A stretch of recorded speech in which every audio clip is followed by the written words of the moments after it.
Hey everybody, it's Wednesday night. It's time for Super Geeked Up. Hey, all right, folks. I'm Jeff. Welcome to the show. This is your Super Geeked Up. It's your geeky pop culture show. We're gonna talk geeky topics, play fun geek themed improv games. Sorry, I just woke up from a nap, and Francis is gonna do a rap. I'm just kidding. Oh, just kidding. That's a different game. I was rhyming, but we're not doing any rhyming. I was like, we're not doing rhyming. No. No, what we are going to do super amazing acronyms and super Loveline later. Those will be our geeky games. And we got some fairy tale and related talk for you. Thanks for watching in the live chat, or if you're watching in post. I see in the live we got Pierre, Victor, and Josh already in there. Thank guys. Thanks, of course, to all our subscribers, viewers, patrons. We appreciate it all. Please do give us a subscribe and a like if you don't mind. It helps us out. And all right, and I'm joined as always, of course. Oh my God, I can't forget to introduce Francis Fernandez. I mean, it would have been fine because you also have like a poll to introduce. Yes. And like, well, because usually I just say it's Jeff and Francis when it's just the two of us, but I forgot this time. So okay. I should formally introduce you. Let's see here. Oh, and Jalou and Jalou's also reminding me of the poll, like you are. So let's look at that poll. Folks, we have a live poll here on YouTube. You can vote in if you're watching live. It kind of has to relate to what we're going to talk about today. Of the best, who are the best Disney princesses, 80s and 90s? So I restricted that just to not have so many to choose from, because there are a lot nowadays. And let's see, what does Jalou say? Of the movies that depict these princesses in the poll, which had the best? If you're an adult, you would know. See, you mean like those things they supposedly sneak in there for adults? I guess is that what he means, right? Yeah. Sure. Yeah. Which I don't even know if that stuff's true or not, but they are. They've done. They've showed it like a cloud penis or something. What is the different ones or?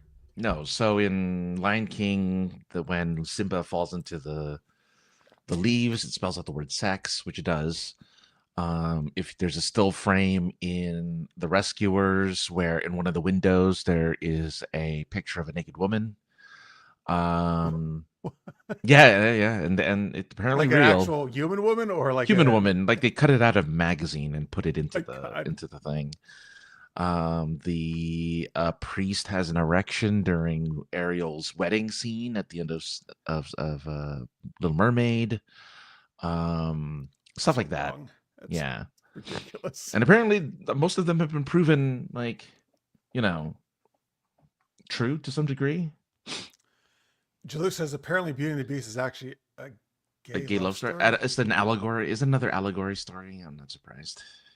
A lot of allegories out there. That's what the live action one, they had LeFou in love with Gaston. Yeah, but that was a love story because he didn't love him back. So what does he mean there? Because I don't know. That's definitely Belle and the Beast. Yeah. I haven't heard that one though, so Julia, you'll have to educate. Anyway, speaking of that, Belle is actually in the lead now, with 50% of the vote. We've got Ariel also on there. She's in second now. Mulan's in third, and Jasmine is bringing up the rear at the moment. So Belle, Ariel, Jasmine, Mulan are your choices for best Disney princess of the 80s and 90s. That's how she likes it, though. I was waiting for you to make that joke. Likes in the rear. Mm-hmm. No wonder Aladdin was so into her. Yeah, Aladdin's into a lot of things. She's like, well, man, if you take me up on your flying carpet, you can do me up. Oh, geez. Back door. I mean, technically, you don't know what happened that night. We don't know. Nope. That's what happens on those Arabian Nights. He showed her the world. Well, I think more like it sounds like she showed him her world too, right? That's what you're saying. Yeah, that's true. No, that's a good point. Well, there you go. Anyway, there you go. Yeah. Oh boy. See, now we're turning into adult stuff. Jeez. I'm trying to say, oh man, this is. I don't know. I love Belle so much, but I also love Mulan. That'd be a tough choice for me, actually. Between the two. Oh, sure. Who's your favorite? Who's your they've favorite? done of all the Disney of 90s princesses. Well, I don't know. Yeah, the ones. Yeah, I guess of the 80s or 90s. I mean, technically, Ariel's 89. That's why I had to put 80s or 90s. Okay, because when I was a kid, it was definitely Ariel. As an adult, probably more Jasmine, I guess. But as a kid, I remember just being in love with Ariel. So it's a little bit, but It's not actually. That's the one I, for some reason, I did not see until I was much older. Like I didn't see it when it came out. The Little Mermaid. Oh yeah, I mean I saw it when I was 10. Yeah, so, all the other ones I saw. All the other ones I saw, like when they came out, but that one I didn't. Yeah. Oh sure, man. As a 10-year-old, you're probably like, oh my god, Ariel. Yeah. Well, it was the first. No, it wasn't. Or yeah, it was. It was the first of like what they call like usually Disney's second. Of the golden age of Disney movies. Yeah. Yeah. Yeah, that kicked it all off, man. Yeah, it was, and I didn't see what. I mean, Belle like scratched the nerd itch because she was a book nerd, but That's why I like. Oh, that's why. Oh man, no way, man. I like because she's super pretty and she loves books and she's nerdy and I beautiful. guess I don't know. Oh my god, I can't believe you're. I didn't think. I don't find her her animation or her drawing attractive. Yeah. Like it makes sense for like. I guess it just makes sense for Ariel for me. Like, oh yeah, sure. Like what? I mean, it's the same thing. I have a thing for redheads because I think what do you call it? Gadget was kind of a blonde, like a strawberry blonde. So I'm like, oh, as a kid, I'm just into all the blondish redheads. Probably because you saw Pretty Woman, you thought they were all hookers. I still haven't seen that movie. I've never watched that film. It's good. Yeah, I just know Richard Gere and Julia Roberts are in it. Yeah. That's the thing that made Julia Roberts a star. Yeah, never saw it though. So wait, do you also love Merida then from Brave? She's a redhead. Yeah, no, you know what I did? Well, I mostly because of the accent. I'm a big fan of that accent. Oh, right. A redhead and a Scot and Sean Connery, basically. Yeah. Well, sadly, it's so sad that it's Billy Connolly as the dad, which made me love it even more. Oh, yeah. Billy Connolly's great. Yeah. He's got even a thicker accent than Connery. He does.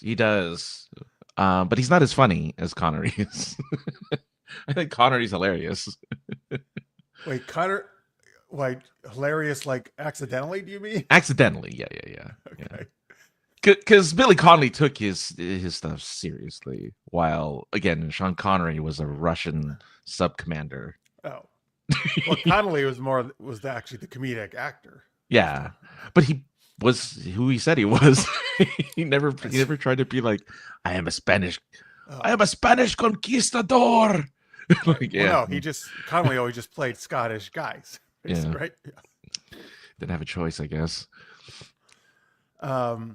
He was also on the last season of Head of the Class. I don't know if you watched that. I like that show back in the day. Oh, Billy Connolly was? Yeah, Head of the Class was about this teacher of this like New York City school, a classroom of like all these elite students, like super nerdy students.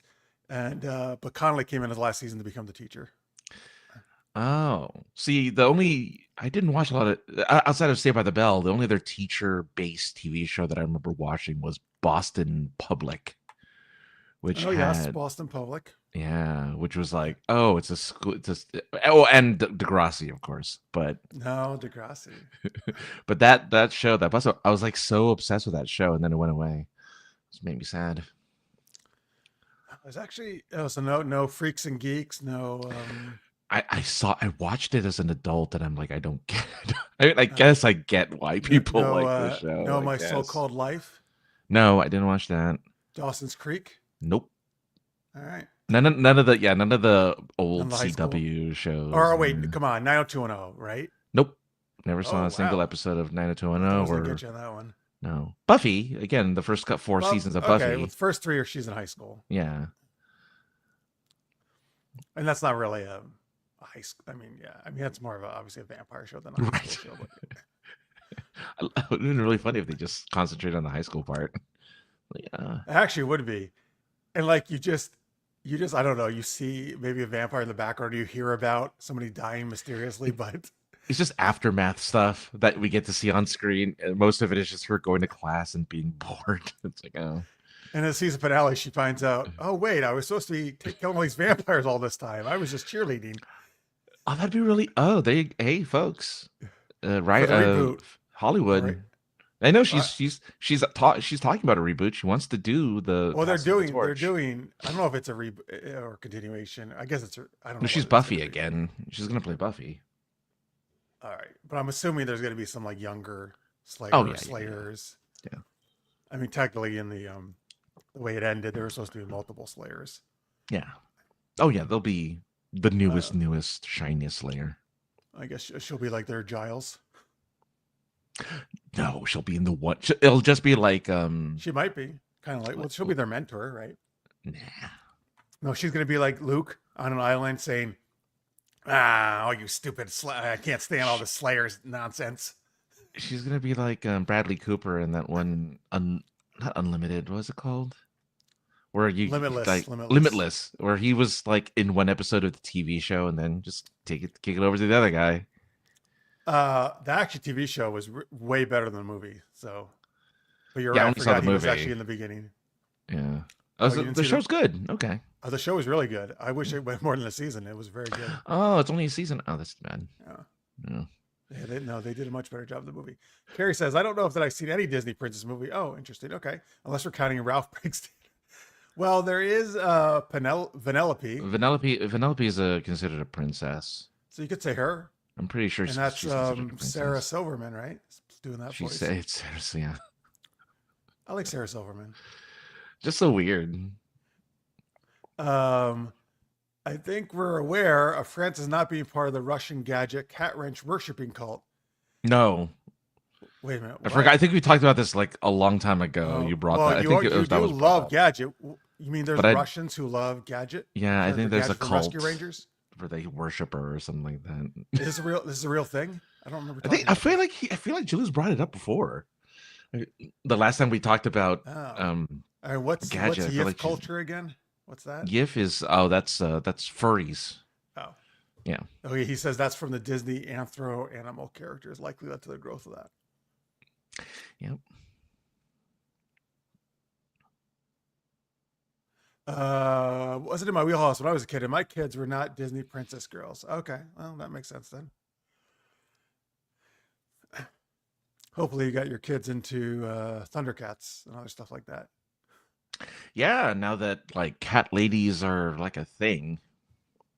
Cat ladies are a thing? I don't know. Sorry, I have Zenlism Zero in the brain. Oh, well, I have that cat. I know that cat lady who you mean. Yes, exactly who you mean.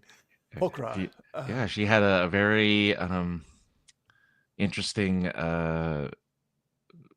intermission video that they posted on YouTube. Oh, I did not see that. Like, okay, people are into it. Oh, yeah, I bet it was sexy though, from what you're saying.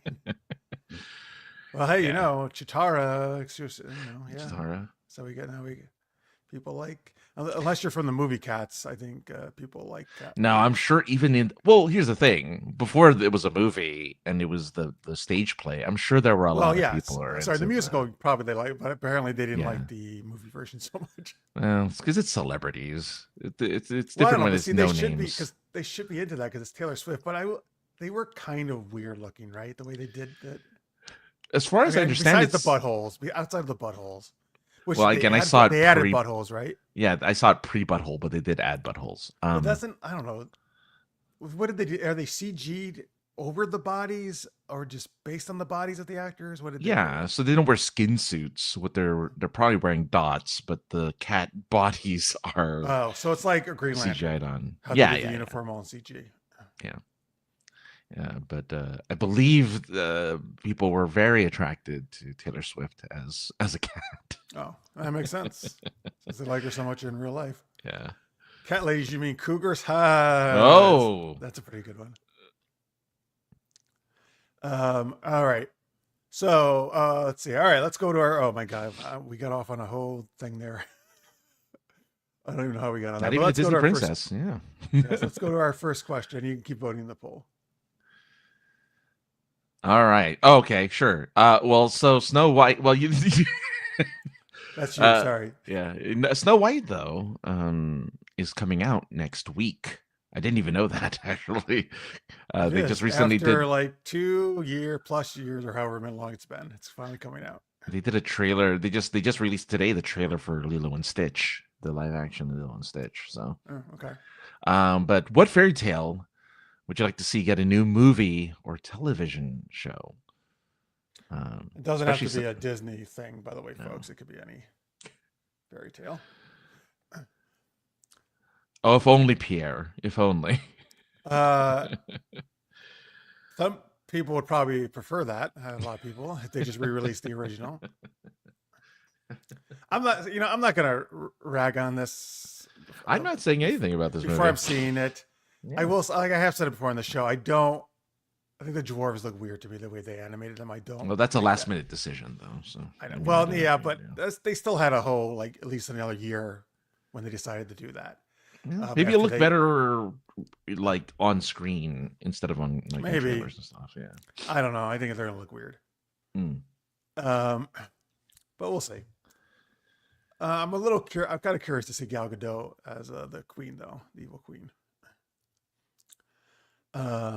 Sleeping Beauty, okay. Little Red Riding Hood, Pierre says. Rapunzel, whoops, there it is, and Rumpelstiltskin. All right, good choices. I'm surprised that they've done Cinderella. They haven't done a live action of Sleeping Beauty,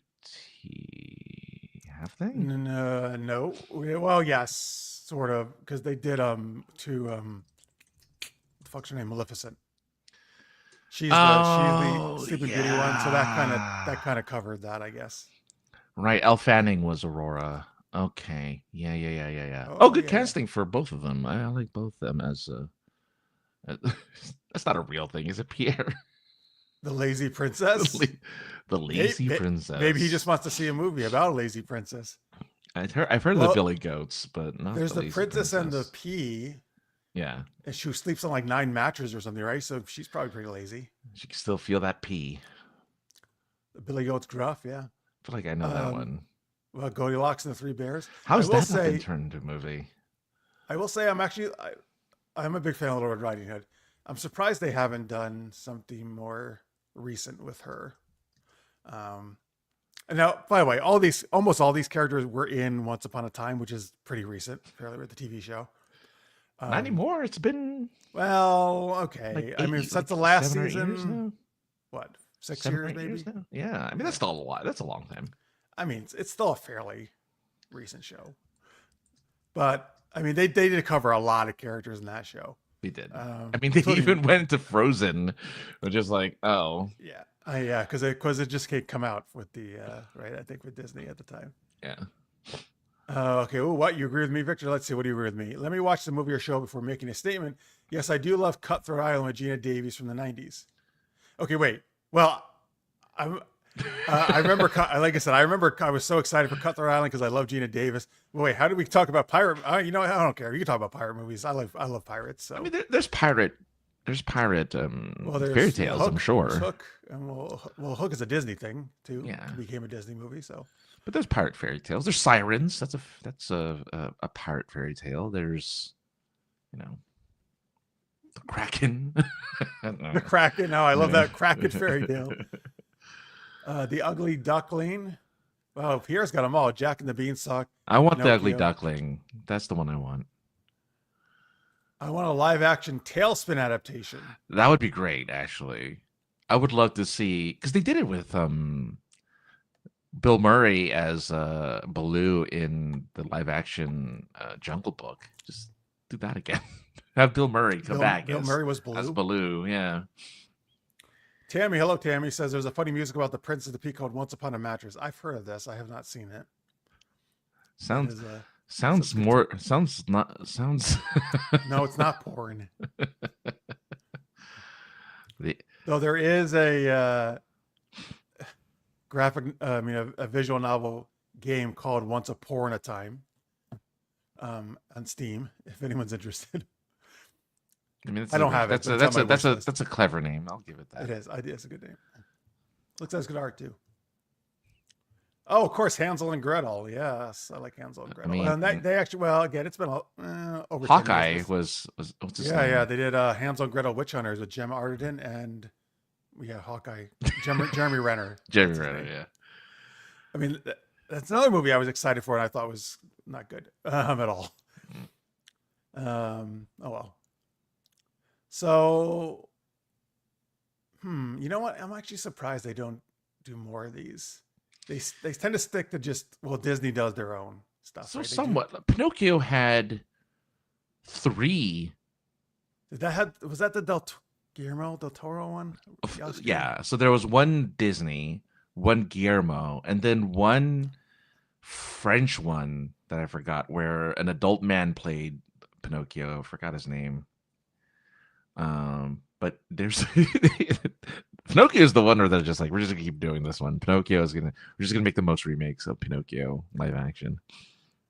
Carrie says, "Oh, he did actually. He remembers taking his youngest daughter to see Tangled when it came out. It was fun. I could do that Disney princess story again." Well, they actually did a whole series on it. If you guys want to watch that, and I believe there's going to be a live action Tangled soon anyway too. So look out for that. Oh, but I guess they would have to. I like Tangled. Tangled was good. They would have to. I've actually never seen it. I've seen some of the show, and I love Zachary Levi. And Mandy Moore, I think, is the other one in it, right? Like she was, yeah, she was. But I guess I'm sure they wouldn't cast either of them in the live action. I suppose, right? They would have to cast. Well, they're adults. They'll try. Well, no, but I mean, if they were in their 20s, but they're not. Obviously, they're much older. Oh, that's what I meant. Like they're too old for the roles. I feel like they would give it to some teenage actors. Yeah, I'm sure they would. Tammy would love to see how they Disneyfied the Princess and the Swan. She had to knit nettles into shirts for her 12 brothers. Oh, interesting. What's a Princess? nettle? I don't know. God, I don't know what they'll do. Princess. Yeah, that would be a good one though. I mean, yeah, a lot of people like Tangled. Oh, would a Paul Bunyan make for a good live action Disney movie? And how about John Henry?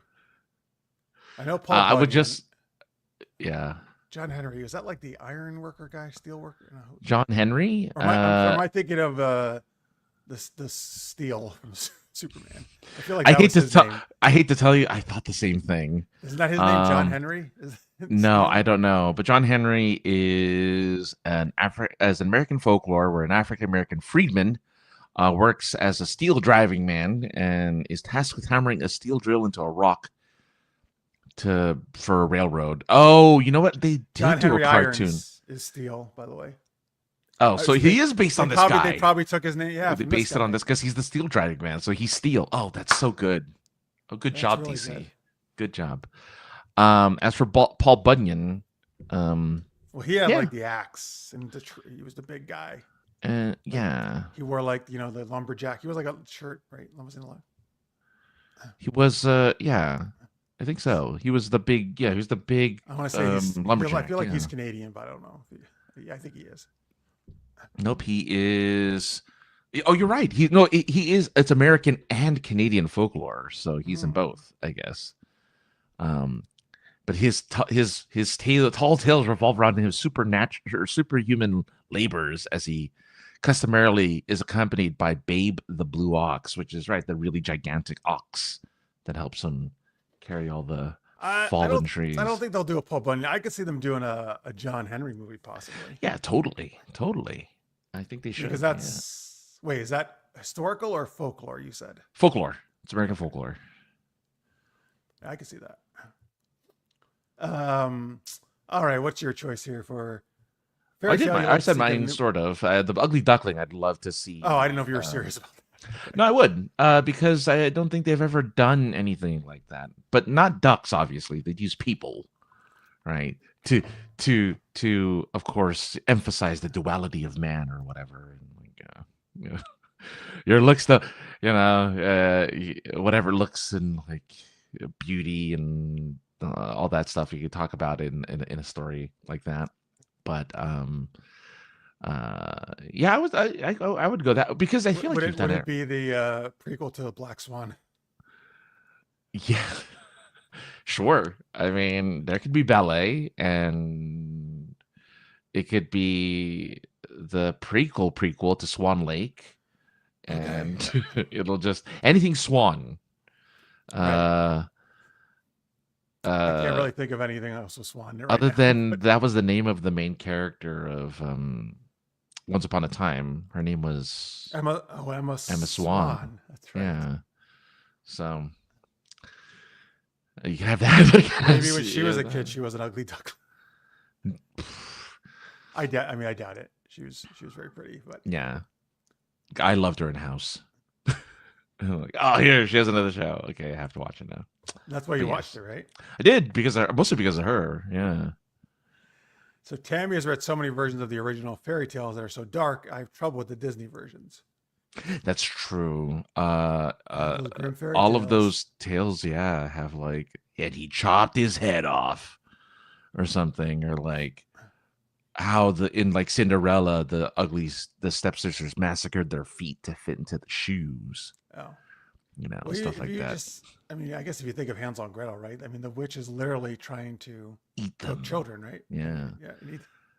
But I mean, they make it cute, right? Like, Yeah, they do. oh, Because though they do shove her in and burn her, but you're like, yeah, well, she deserves it because she's she's the bad eating guy. children. Yeah. But yeah, you're right. A lot of these are very grim. I mean, it's in the name, I guess. Yes, So, it is. what's All right. yours? Well, out of the ones, I think actually Pierre. Actually, I would like to see when you mentioned Little Red Riding Hood. I would actually love to see a.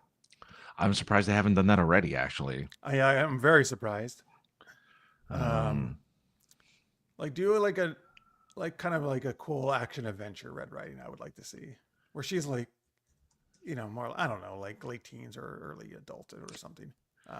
oh, so in 2011, There's a Little Red Riding. it's called Red Riding Hood, starring Amanda Seyfried, which I feel like I would have known Oh, since it now stars that's her. coming back to me. So I guess they did do See, one. I'm really surprised. I don't see her as Red Riding though. No, but a modern retelling Does would she be have good. light hair? Does she have light hair? She's in that? blonde. Yeah. Yeah. See, that's totally wrong. She's blonde and she has the red hood. Well, okay, that's a hope. That's good. Yes, they Gotta did have the give red her. hood. They gave her the red cloak and hood. Oh, I'm sorry, Victor. You're not feeling well. Hope you feel better. Thank you for tuning in. Yeah, get well soon, man. Oh yeah, so Tammy, there you go. Tammy did know Amanda Seyfried was in one. Oh, Well, and 2011. Well, we could. That's long enough. We can get a new one. the wolf is a werewolf in this one, so there you go. Well, that makes sense to me. If the wolf was a werewolf, I think in modern like a telling, because even in the original, I've always pictured the wolf as like a wolf that walks around on two and can talk. So he's more werewolfy like anyway. Yeah, He's not like on all fours usually. I feel like because he There'll be dresses up as grandma. And is it the same wolf from the Little Pigs? Is it the same? I feel like there's a different wolves, but I don't know if it is. He gets around. It's around. And he makes lots of enemies. Oh, Gary Oldman is in this. Oh, I kind of want to watch it. Is he like the woodsman or person or? No, he's not the woodsman. He's like some kind of weird. He's the villain. He's like some other villain. Because the handsome boy, of course, who turned into a werewolf, he's really the other protagonist. And it's like, oh, we want to save him because he's so hot, so sexy. Actually, there's different versions of that tale too. Because I was looking it up. One, I think the wolf just eats them, and another one, like his belly gets cut open by the woodsman, and then they crawl out or something, they merge or something. It's not always a woodsman either, but it's somebody else sometimes, I think. But well, I say remake this movie, except there does seem to be an erotic love scene in this film. So based on this trailer that keeps playing, between good the on handsome them, boy or the werewolf? But between the werewolf and Riding Hood. Wait, in human form or in human form. I don't think American audiences are ready for for anthropomorphic lovemaking. Well, happening cats probably, right? I don't do people make love? No, cats. No? It was a very G-rated. Okay. It's cats struggling to survive. It's cats struggling to live. Well, that's when you have sex, though. They're all jellicle cats. Jellicle? Yeah. That's like the term of the whole musical is that they're jellicle cats. What does jellicle mean? Jellicle refers to a group of fictional cats from T.S. Eliot's poem Old Possum's Book of Practical Cats. What is that? Is it just like because he calls them that in his poem? And so he calls them that in the poem, and which were later adapted into the famous musical Cats by Andrew Lloyd Webber. And so all the cats in the musical Cats are jellicle because they're based off that poem by T.S. Eliot. Oh, okay. Don't worry, Pierre. I think he just wasn't feeling that well. I'm sure he'll be fine. Just wish him well. Hopefully, we'll see Victor back next week. Love the Jim C. Hines Princesses series. That's a book series, I'm going to guess. Is that like, he does like a different take on them, maybe? I wonder. It's an action-packed story of what happens after the fairy tales. Oh, okay. Like after the ending, what happens? Yeah. Give us a sequel to Roger Rabbit, Jalou says. We need to see Looney Tunes and Disney characters on screen at the same time again. Never again. That was a one-time deal. Yeah, I think you're right. Although I'm a little surprised they haven't tried it again. There's talk of a sequel, but they wouldn't do it. That was in the 80s, right? Roger Rabbit? Roger Rabbit was late 80s. Yeah. I think that is kind of a product of its time, that movie. Yeah, I can't imagine them being like, yeah, go ahead, put Mickey and Bugs in the same. Yeah. Cats was definitely a horror comedy, more horror than comedy. I liked it. I like the music. Wait, do you mean in the Red Riding movie 2011? Is Red an assassin? Is that what you mean? Well, Red is a movie which is that's the one with the older people being assassins. Retired and extremely dangerous. Oh, is that what it stands for? Yeah, they're all retired. There's Red agents 2 as well, and there was Red 2 with the same people. Oh, I remember this. What is White Day? Is that a Japanese thing? White Day is it's the 14th of March. It is a Japanese thing. It is the not antithesis. It's the companion holiday to Valentine's Day.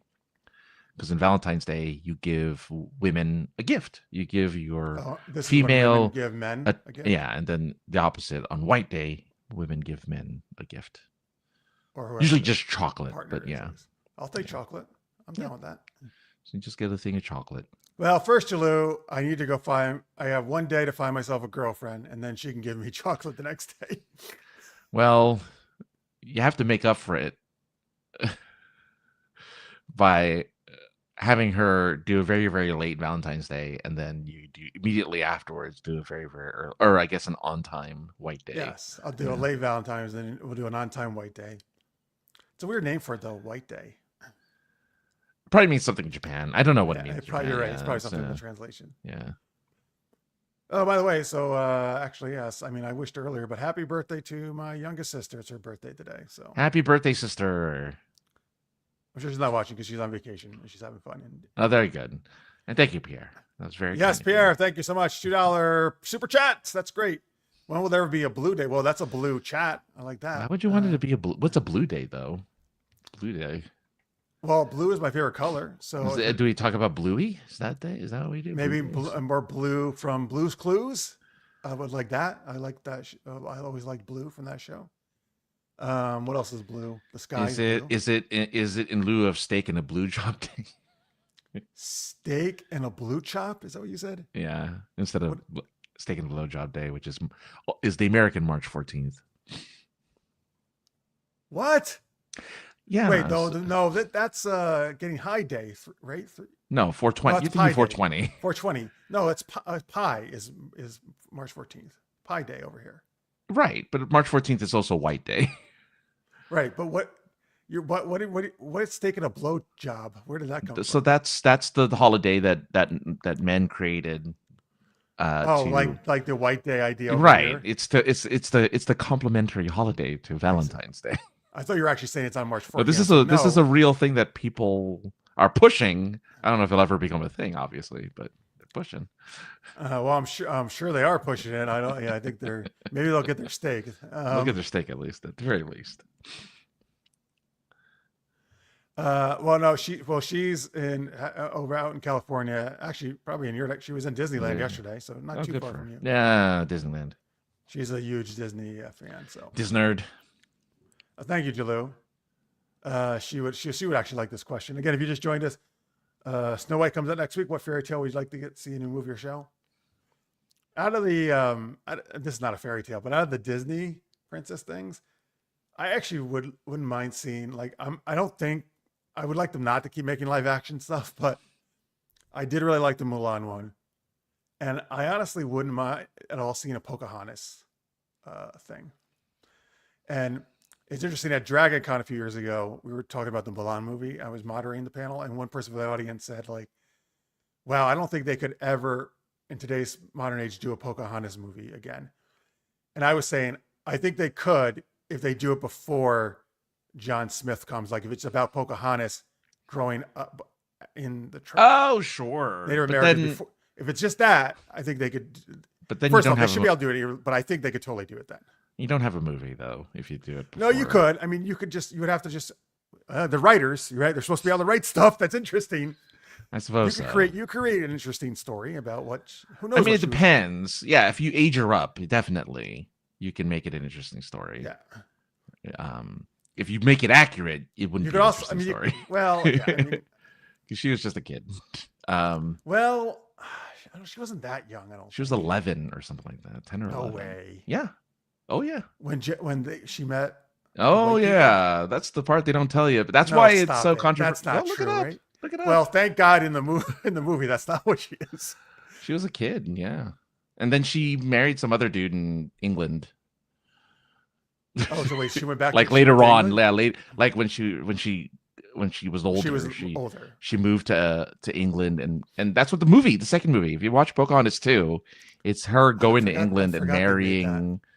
They made all these direct DVDs. Second, movies. She ended up marrying, but not John Smith. No, that was a fling or whatever. Yeah. Oh yeah, Tammy says she was a child. Yep. Well, that changes the whole thing. Yeah, that's the part you change. Let's just make a new movie changing the whole thing. But don't use her. Just use Native Americans in it. Yes. You know? Look at. I mean, it could be. How about Pocahontas' mom? Well, here's the thing. They have a perfect Pocahontas movie that they could have easily made out of Shanghai Noon. Wait a minute. There's not Native. There's not. So in Shanghai Noon, Jackie Chan is married to a Native American woman because he saves her from a warring tribe, and so so he ends up marrying who ends up marry her. Yeah, well, they marry her to the tribe, but then she ends up with not Luke Wilson. Yeah, Owen Luke Wilson. No, Owen Wilson. I always mix them up. She ends up with Jackie's sister in that movie. No, she ends up with Owen Wilson in the movie, and then Lucy Liu ends up. Oh, with Jackie, because she's the she's the princess. Yeah. Right? Yeah. But doesn't Jackie have a sister in that Owen Wilson likes? No. You're thinking of his wife. The wife, because the wife was there. He never had a sister. Who was a Native American. Who was an American. Yeah. Okay. Yeah. Actually, I know how they should have. I'm just going to pretend that Prey was the Pocahontas movie I wanted. What if Pocahontas had to fight, a predator? There you go. By the way, if you haven't seen it, folks, it's a great movie. I love Prey. Easily, if not the best, the second best after the original Predator. It blows away any other sequel movie to Predators. I mean, MC Hammer got it right. You need to pray just to make it today. You do. You do. She really made it though with her fighting prowess and skill. Well, Did you see it? No, I never seen it. No. Oh. No, dude, it's really fucking good. Like, I'm very impressed with what they do. People are very, I remember. I know it's highly praised. Highly praised. Yeah. Like that's if you want to do like all these fucking, well, that's actually a prequel or sequels. Like that's the way you fucking do it. Yeah. Sacagawea, I'd be cool. Yeah, I don't think we've had a Sacagawea movie. And she was an adult. Hopefully, it's true. It's I correct. guess so. I mean, Or at least maybe a late teen. they could always. I mean, they put her on a coin. They did. That was They put cool. her on the dollar. I like for a those dollar while. coins actually. Yeah. They used to, some of the vending machines used to give just all those out. Oh God, I miss. I haven't used the vending machine in a while, but See, now I wish I had kept some one of those Sacagawea coins. you can get them at the bank. You just have to You change can get a $2 bill too, right? $2 bills at the bank. You can get There was a story a couple weeks ago where a cashier reported somebody they thought it was counterfeit money because they had never, which I totally believe that. I mean, yeah. there's, I would say at least one generation, if not two, who have never seen a $2 bill before. It's at least 2 generations now because I mean, cash is so not a thing, right? Like, how many things do you really need cash for? Unless you go into like, I'm stereotyping here, but like a lot of Asian markets here, for instance, use cash only, right? So they don't have to pay for the credit card charges. So it's a lot of cash only Asian markets. Oh, here. in the LA area? Yeah, in the LA area. Yeah. Well, that's good. Yeah. But yeah, I want the coins. Bring me the coin, and they're gold. What I like about them is they're gold, because the other dollar coins are silver. Yeah. And like, give me the gold coins, man. They really, I think they should never gotten rid of the $2 bill. I think it was great just because I think the toonie is really smart in Canada. They should have a $2. I mean, I know they're getting rid of all make it a now. coin. Make it a coin if you're gonna do a That's coin. fine. If you're gonna do $2. I mean, they're getting right. You're not really some few people use cash now any days, but I don't know why they got rid of it in the first place. You know how long they've been talking about getting rid of the penny? Yeah, for some reason they say they can't do it. I'm not sure why. It costs more to take it out of circulation than it does to like just keep it there. So it's like, we're not gonna why spend the money? It's not worth it because it just costs too much to take it out of circulation. I guess it's going to be there until they fully get rid of cash for good, which is going to be a long time. But in like the future, like in all the sci-fi shows, right? Usually cash is not used anymore, right? It's usually like some kind of credit system, credits, or scanning something, right? Or in sci-fi movies, or in most sci-fi movies, there's not cash exchange. I feel like. Well, here's the thing. Somewhere there's always some type of cash, right? Like even in Star Trek, there's gold, plate, platinum. Yes. Right? So there's some type of physical currency. Use that. And you're right. And like there's might be like a black market or something where you can deal in cash in some movies. Right. Even in Star Wars, is Federation credits. I actually don't even know. Star Wars never talked. Well, in the movies, they don't talk about money in the originals, really. Yeah. Well, wait, no. Obi-Wan has to pay him, but he doesn't like. I don't know. 10,000. Yeah, 10,000 Republic credits. I'll pay you this now, and the rest when we get there. I don't know how he pays him though. Like what? And Qui-Gon Jinn was going to pay Watto for an engine for the ship because Naboo got. But again, I don't think it was physical currency. He was right. No, it was credit. Well, it's credits, and we don't know what that looks like. It could have been. I feel like that's currency. all like just kind of transferred though, like a credit card. It's possible. Yeah, maybe. Let's see here. Anyway, back to this. The white day. Valentine's Day associated with red. Apparently, white is also a corresponding good color to go along with red. White themes gifts go with white day. That's why they named that. Oh. So is it white chocolate then? I mean, they have white chocolate, but I prefer chocolate. I say from what I've seen, it's just regular chocolate, just regular. So Jalou was the first one who recommended the Sacagawea movie. Oh. That has a lower than modern age limit marriage to her French fur trapper background. Okay, but I think she was at least a teenager, right? Not 11. Right. Yes, please do those, folks. Please be super geeky. Give us a like. Snow White is 14. Well, Ariel is like 15 or 16. Yeah, but they're also fictional, so whatever. That was a real I'm surprised though that Disney made Ariel that young for like an 89 movie. No, I mean because it's meant for kids. Like it's meant to relate to children. It's not really meant to relate to adults. Oh, she does is kiss him, right? In the movie. I mean, right. Did they get married? They do in the end. Yeah, and then the priest has an erection. Well, probably because he's looking at the prince. Sure. Actually, sorry, I wasn't trying to make a Catholic Church joke there. It kind of turned into that. But yeah, like, there's never implied anything outside of kissing in any of the movies. I'm sure Belle wasn't an adult. I'm sure Belle was a teenager. No, as Belle's well. an adult. Oh, Belle was an adult. Okay. Well, I feel Belle absolutely looks older than way older than Ariel. Like Right. at least 18 to 20, I would say, possibly even early 20s. Let's find out. Okay. Because they don't really they never say it. No, they don't. Yeah. So there's no official age. Belle seems much more mature as well. She comes across as, right? So that's why. But the animation historian Jim Korkis estimates her age to be 18 or 19 years old. Oh, see, I nailed it. I said 18 so to 20. You go. So she can have some furry fun.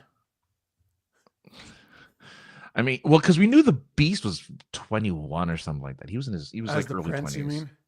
Yeah, when he was the prince. Yeah. As a Beast, I feel like he's so much older, but you're right. As a prince, he's not old. Well, that's perfect. She's only a couple years younger than him. Yeah, but how? How long? Yeah, but how long was he cursed? Yeah, how long was he cursed for? Did he go back to his age at that time, or has he actually aged the same amount as a Beast? We don't know, right? Did they defy time, space time, and reverse his age? Maybe he was cursed when he was like 17, 18, right? And now he's because think of it this way, right? It's not like a cup or a teapot can age.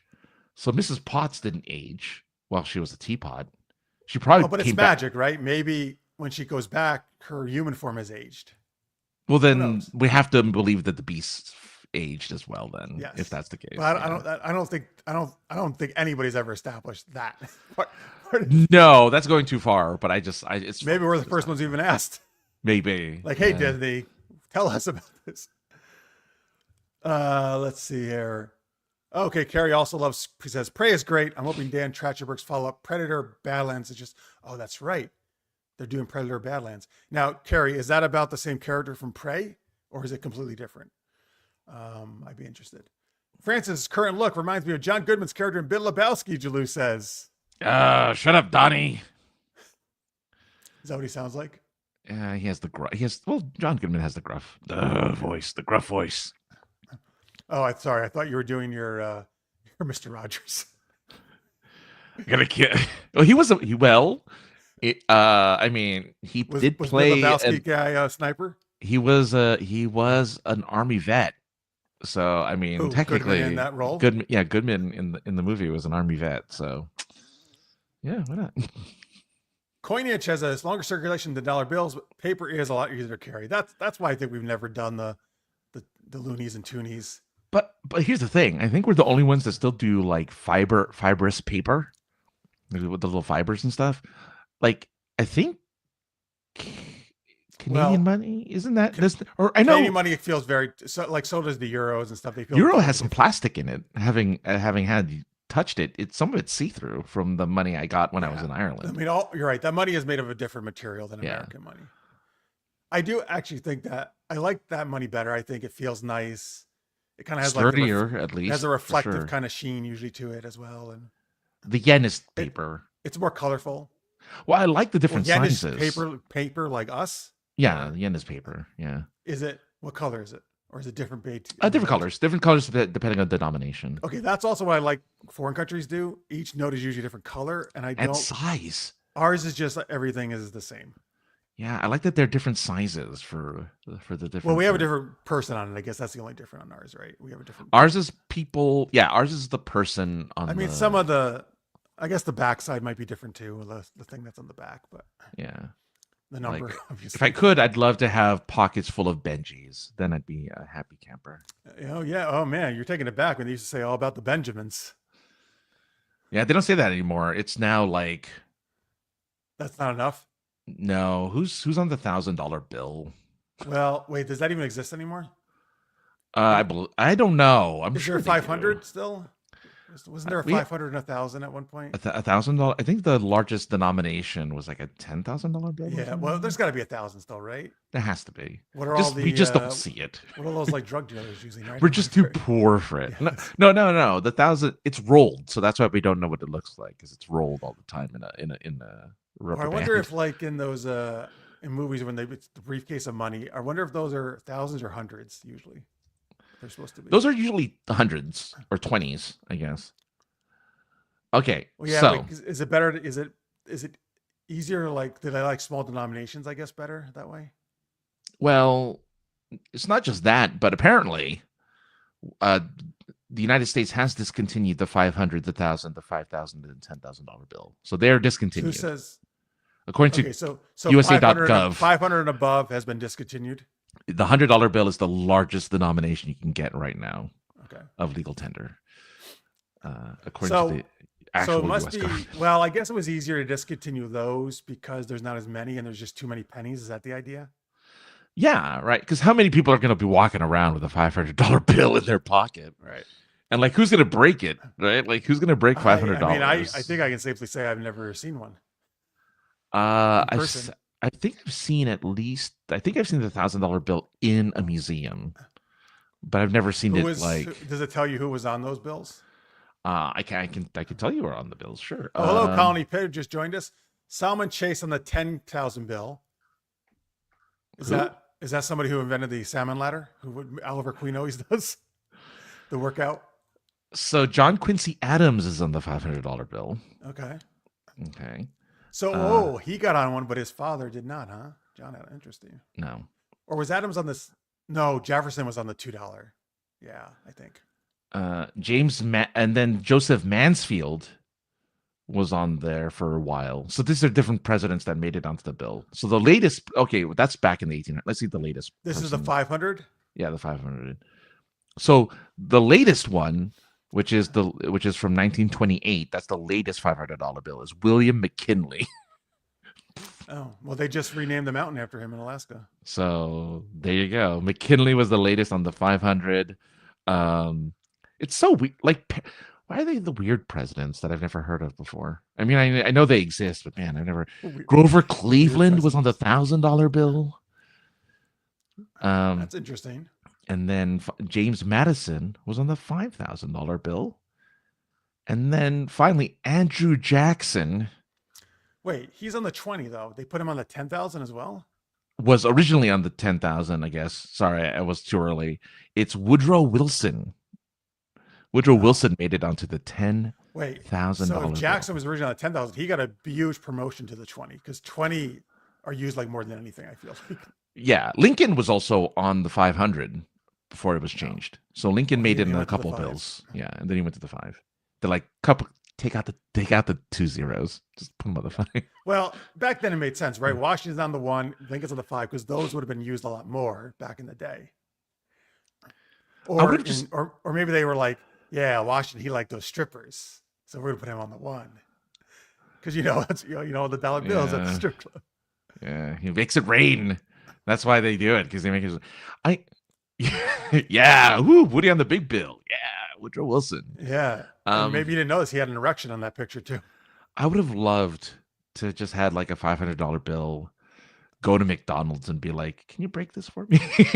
And they would say, "Absolutely not." No, I mean that's why they say they might not even be able to break 100. Well, I see it all the time. With like no larger than 20. Right. Yeah, no larger than 20. Okay. Dude, this one. Sorry, folks. We'll get on during the game in a second. This one time. This is why I don't love going to New York City, because there's so many freaking rude people. Not everybody, obviously. Plenty of good people I know in New York City, but so one time I was in either Grand Central or Penn Station, or no, I think I was in Port Authority where the Greyhound buses come in because I was poor and taking the bus. Okay. And inside the station they have these little like vendors, right, where they sell whatever, like little snacks or soda or whatever. Mm-hmm. And this woman was running it, and I was buying a soda or something. I tried to give her 20. Actually, I don't know. First, I think I tried to give her a card. She's like, no, we don't have cards. So then I give her 20. He's like, no. And first off, she wasn't really speaking to me. She was kind of just making noises at me, and like, and I was like, dude, what the fuck do you want? Like, I have a card. I have a 20. That's all I got. Like, and she was just so rude. So I just went to whatever. I went to another place, and he took my 20. It was fine. Wow. But it was ridiculous. I'm like, I'm not giving you $100 bill. Like, and I've offered you 2 forms of payment now. Wait. She wanted it higher? She didn't want it lower. No, my interpretation was she wanted it lower. Oh, okay. Because that wouldn't make sense if she wanted higher. That It's 20 was just too much for her. Mm. Which she was crazy because like everybody carries 20s. Well, if you carry cash at all. Because that's all the banks give you 20s, you know? Yeah, if you go to an ATM, they usually give you, well, when I was I at think college, they only give you 20s, yeah. When I was at college, one ATM on campus gave fives actually. So I would go there because sometimes I just needed a $5 bill. Yeah. They didn't charge you for it, did they, for you to take out a $5? It must have been, I'm going to guess, hopefully it was my bank. I was going to say, I figured I don't know what, that would be not smart of me if I was getting a 5 and I was getting all these charges added on. Because you're right, they really hit you with this if it's not your ATM. I never use ATMs anymore. If I have the money out, I just get it from Walmart. You know, I just do the debit cashback. Oh, sure. Because then there's no charge. Right. And my bank's still in California, actually. So I can't even use an ATM here without getting charged. Oh, that's crazy. I didn't know that. Yeah. Wow. I like that bank. And what do I need to do, right? I just use my cards. True. I mean, here's the thing. I do everything on the app, right? I can deposit on the app. I can do whatever I need on the app. I never thought of it that way. That's true. I mean, hey, look, that's how people have overseas accounts, right? If I want my Swedish bank account, I can get it because it's still money. So Tammy says Belle thought to be 17, though some suggest she's in her early 20s. All right, that's pretty close with what you were saying. Yep. What I thought. Quick Trip free ATM. Oh, is that a free ATM? Quick Trip. All right, good to know. And then Predator Badlands is not a direct sequel. Oh, it takes place in a future wasteland. Okay. It's post-apocalyptic. Well, that would be different, I guess, if it's a post-apocalyptic Earth. Because they've gone to other planets when Predators, but all right. We have to pay cash to the Amish. Well, that's true. I mean, there are places like Francis said that only take cash still. You know? Yeah. Yeah, I don't want cash to go away. I mean, I don't either. I like cash. I mean, I like the concept of cash at least.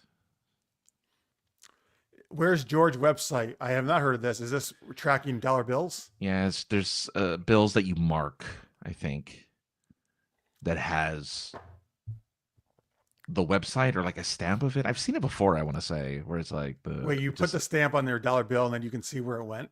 Right. So people like. Well, so if people get it, they have to like log it in or something. Exactly. It's like geocaching, but with a dollar bill. With this dollar bill. Wow, the Amish take checks. I'm surprised stores still take checks, actually, or that people still write checks. It's a joke that two generations have no idea what we're talking about when we make the $2 bills or checks, right? No, but like, yeah, $2 bills or checks. Yeah. Because there's still the joke, like that joke of like being at a grocery store and holding up the line because you're paying with a check. It's like, oh. Well, when everybody was doing that, it used to be even longer. Yeah. I've never paid for groceries with a check ever. I did. I still have checkbooks that are like 30 years old that still work because it still has all the information the same. Nothing's changed. Oh wow. Yeah. Yeah. I don't even have an account that has checks because I would never use it. So. I have a checking account. I have a checking account, but my account doesn't like I have the account that's free, so it doesn't come with any checks. You don't get checks to write. Well, this is again 30 years ago, so I think when I opened my account, here's some checks. So you still have checks, yeah, sure. You're gonna need them. Well, yeah, thanks. Okay, what do you want us to check out, Jalou? Trailer for April Showers Bring Me Flowers for an anime coming out during the spring season. Very wholesome series. We need more wholesome series. That is nice. More wholesome. I've seen the anime that's been coming out lately. The one I'm excited about, I don't know how wholesome it's going to be. It's probably going to be more action oriented. Is Lazarus, which is from Cowboy Bebop creator. Oh, there you go. Coming out in April, actually, on Adult Swim, and then on Max the next day. Oh, starring Ra's al Ghul. Yeah, it's about the Lazarus pits. Yeah. All right, here we go. Let's do our first game. Super amazing acronyms. It's only an hour in, folks. Yeah, we holy shit. All right, we gotta get going. All right, give us a bunch of made up acronyms, or I guess they could be real ones, but ideally just make it like Scuba or LOL. Just kind of make your own acronym up. We'll come up with what they supposedly mean. Are you laughing about how long? We'll save you the trouble of the. I think we should do a fairy tale. We'll just do a fairy tale based. Okay, sure. So you don't have to give us a scenario. Just give us Yeah. acronyms. Oh, look at this. He's perfect on board Pierre already. is throwing darts and hitting the bullseye. Yes, Pierre is on top of things. Yeah, and by the way, caps helps. All caps. Yeah, that's good, Pierre. So all right. Yeah, The one time that like people like want caps in their chat is during an acronym game. All right, good. All right. Oh yeah, he's kind of got a good fairy tale theme going on here, Pierre, with the suggestions. Jalu, thank you. Yes, put up the more the better, folks. So we have a whole bunch to pull from. All right. So what are you thinking? We're in a fairy tale world, or we're in a certain fairy? Do you want a certain fairy tale? Or? Okay. I want to pick a fairy. You know what? One that I feel like nobody mentioned as a fairy tale. I don't know if it is a fairy. Is Humpty Dumpty a fairy tale? I'd say. Or is that a parable or whatever? Is it I don't know. Wait, I know what you mean. That's not parable. It's because it's short. You know, it's a nursery rhyme, I guess. But I feel like it's a fairy tale too, sort of. Damn. What is the word you're? I don't know. Fuck. Yeah, you'll have to look it up. Look it up. Yeah. Voyager, Enterprise. The next gen. Oh God! Oh, thank you. Keep going, guys. Thank you, Pierre. Thank you, Jalu. We'll use this for when you do shout outs as well. So the more the merrier, because we could use them for shout outs. While Jeff is looking up the term I'm using for, or the term I'm trying to think of for Humpty Dumpty, which I feel like next to like Hansel and not Hansel, Jack and Jill, it's like one of those. Jack and Jill is like but I guess that's a nursery rhyme, but it's still a story. You know, they came tumbling down after climbing up a hill. They did. So I mean, you're right. It is a parable or a fable. Oh, it's a parable. Oh, there you go. It's sorry, a parable. You're right. Okay. So we'll parable. We'll triple. It's like Han quads. Oh, wait. Han squad. Quad Han squad. All right, thanks, guys. You keep putting in. This is a great. Lots of them to start with. So we're in the Humpty Dumpty universe. Is that what you're saying? Yeah, we just saw it happen. We just like we're just ourselves. Is that what we are? We can be, or we could be the King's Horsemen. Okay, we're the King's Horsemen. Because all the King's Horsemen and all the King's men, all the King's horses and all the King's men can put Humpty together. Yeah. I don't know how the fuck a horse is supposed to put him together again anyway, but all right. We'll be the King's men. All right. All right, we're gonna use these acronyms. NRT. All right. Well, here. Well, since you wanted to do this one, why don't you start us off? Okay. My God, fellow soldier, look over there. It looks like the yoke is on us. Humpty Dumpty, our local fence sitter, has finally fallen. My lord, look at the mess. It's quite TNG. Would you say? Oh, I would say, since you are kind of British sounding, I am going to be French. Yes, of course, yes. And I wish I had a nice croissant to put this yoke on. But anyway, TNG. It is tasty Nutella goodness. That's right. Nutella actually got invented way back the time we are at right now. And it is a very tasty hazelnutty spread, I believe. I wish I had some right now to go on this go in my yolky bread I have, because I carry around bread with me, and the yolk spilled onto it. But anyway, listen, I don't know. Should we just eat him, or should we try to fix him up? What I don't know. I think he's kind of fudged. What do you think? Oh, you're right. He's far uglier, destroyed. Generally, eggs are disgusting. Like this. I mean, generally they're delicious, but like this, they're disgusting.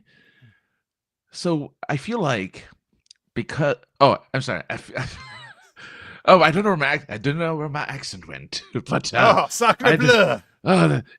My shock of seeing the egg splattered just totally killed my accent. Anyway, we should probably try to put the egg back together again. I feel like that's the only way to do it, and I know you can, of course, bibbidi. Mamma mia! This is a different soldier coming up now. Oh, we have an international kingsman here in the King's Army. The bibiti. Yes, the bippity. Interior boppity.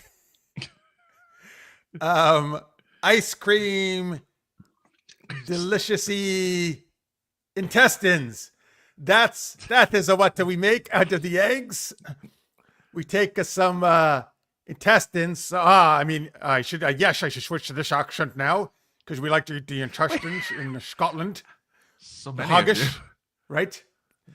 So we put the eggs on the intestines, and we say bippity boppity boo, and poof! Magically, they become something delicious. Wouldn't you say? Like I think it becomes like H&D. Oh, aye, they're very good like that. They're like a ham and dick sandwich. So delicious. Hey, we like to have our spotted dick, if you know what we're talking about. So yeah, of course, you got to do it with the broken egg. We'll have to find a way to throw it up. Why, good sir, we should probably go and, of course, do what you do best. You should STORY it and get it out of the way. Story. Yeah, it's up there. Oh yeah, listen, I'm the boxing kingsman, and I want STORY. Yeah, that's how you spell it. Yes. We're gonna seriously take over Rocky's yo-yo. Wait a minute. I'm Rocky. Okay, anyway, we're gonna take my yo-yo. I don't mean my dick. I mean like a real yo-yo. And we're gonna put some of the egg on it and then whip the yo-yo around, and I think that'll make him come back together.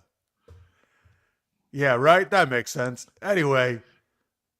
All right, well listen, let's get out of here and let's just where the fuck is there it is. Yoke it up. Yeah, you're right. We should probably leave. This egg is totally gone.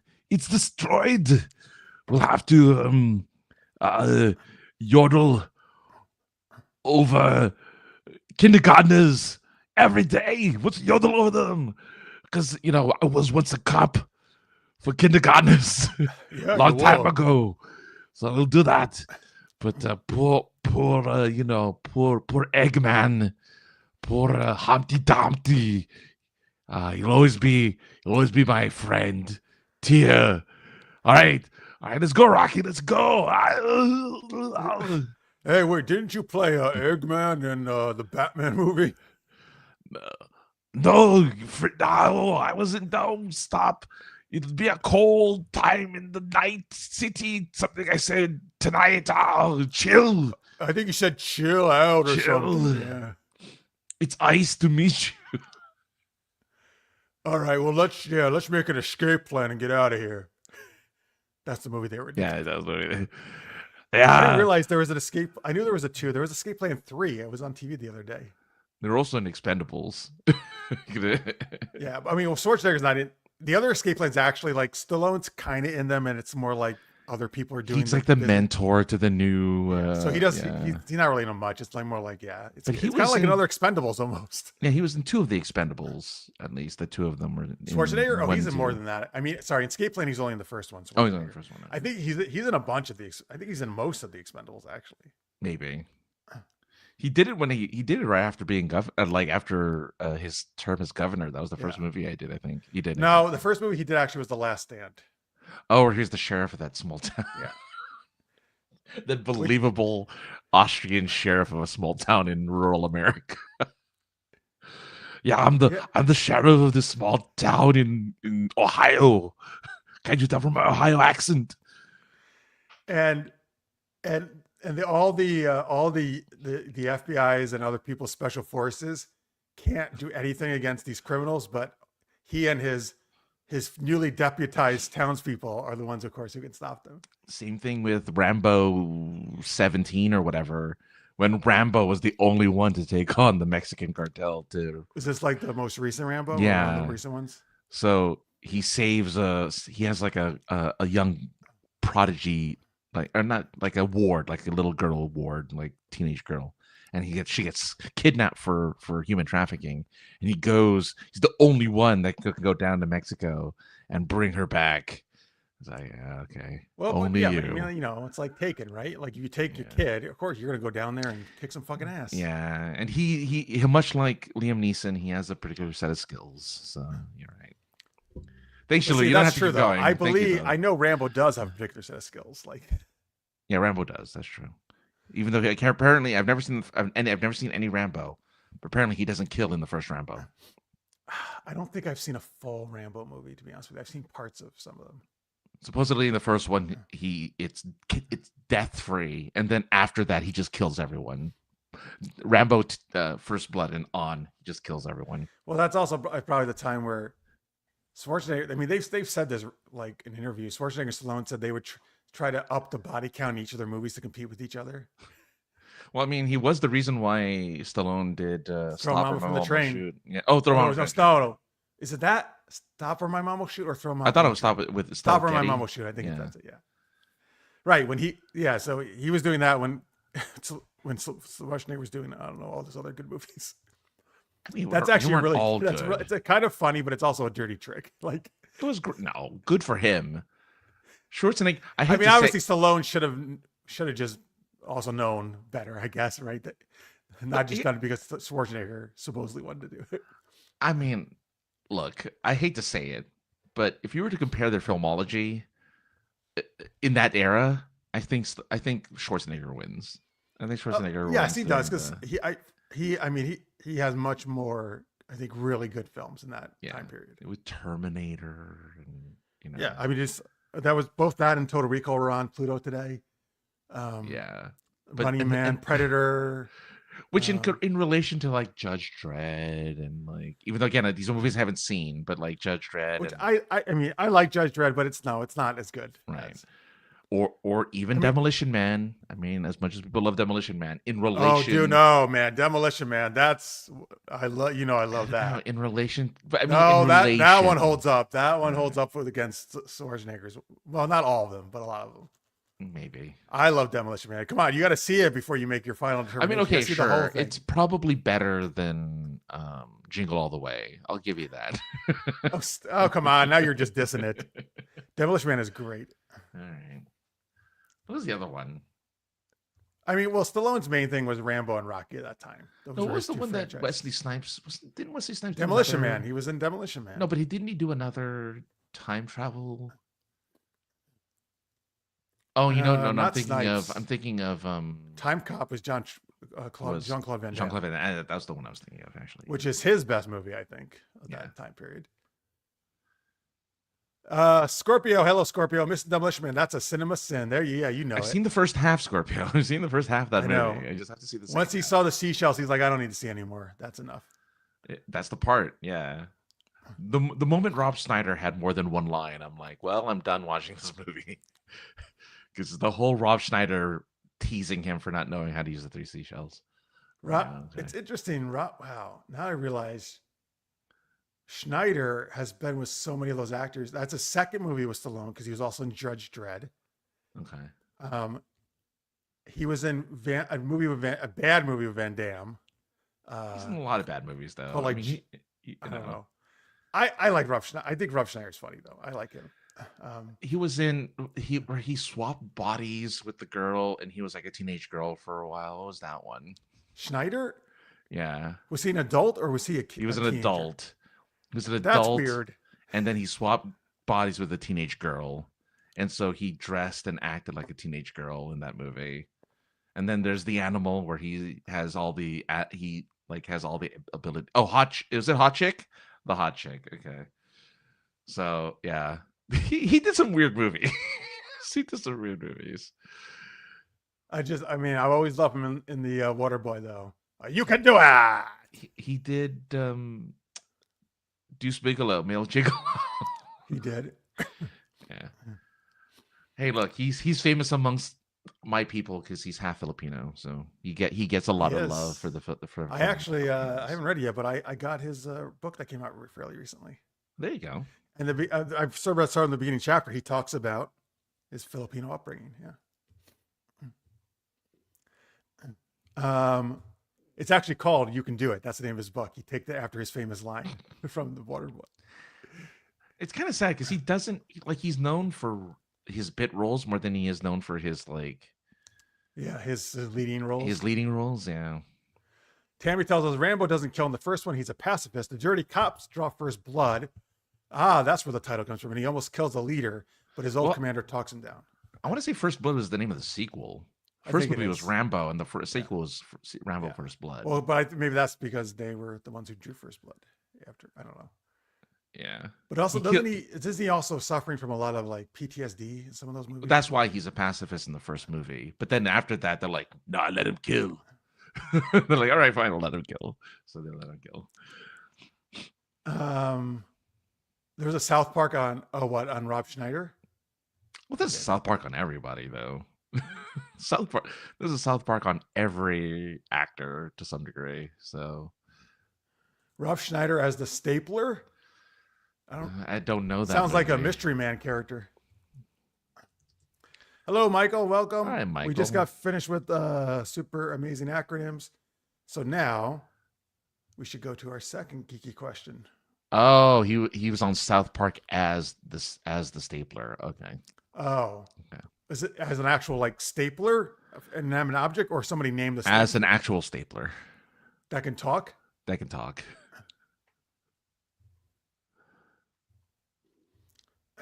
All right. You didn't miss anything, Jilu. Yeah, he just doesn't watch anymore. Yeah. We always are happy to welcome people back whenever they want to tune in again and geek out with us. Mm-hmm. All right, so let's see. Your second super geeky question. Maybe this one won't take an hour. There are. So we were talking about Snow White earlier because that comes out next week, the new Snow White. And of course, there are a lot of dwarves in Snow White, at least in the original and in the redo of this one. Mm-hmm. Even though originally there were not going to be any dwarves really, except maybe one. Right. So which dwarven characters, or to just extend this out a little bit, because there's only a limited number of dwarven characters, I guess, or other short-statured character is your favorite? And I put that, so for example, my favorite is Warwick Davis as Willow. In the movie Willow, which I love. And actually, I love Warwick Davis's period. He was Wicket the Ewok. Also, if you ever watch, I watch him in some of the British panel shows. He's also just he's a funny, amiable guy in real life. And so Willow in the original Willow, not the show, which I didn't think was that great, the recent show, but in the original movie, I think he's great. And he's a very, very noble character trying to save a Lordan and the little baby. All right. Gimli, of course. Gimli from Lord of the Rings, who played by the great John Rhys Davies. I mean, hobbits, I guess, would count because they're small. Yes, hobbits stature, absolutely would. right? The Lord of the Rings. The Lord of the Rings is filled with actually dwarves and hobbits. I mean, the Hobbit actually is. The Hobbit is just pretty much all hobbits and dwarves except for Gandalf, right? I mean, there's some other characters. Well, there's some elves that come in and whatever. But I was gonna say, like the books, yes, it's just. well, the books, you're right. Well, they really extended just, that out in the movies. Yeah, I'm thinking of the movie. But if you're thinking of the movies, then it's everybody. Like everyone's there. You know. Samwise, I think, is her favorite Hobbit. Oh, of course, Yoda. Great choice. He is very short-statured.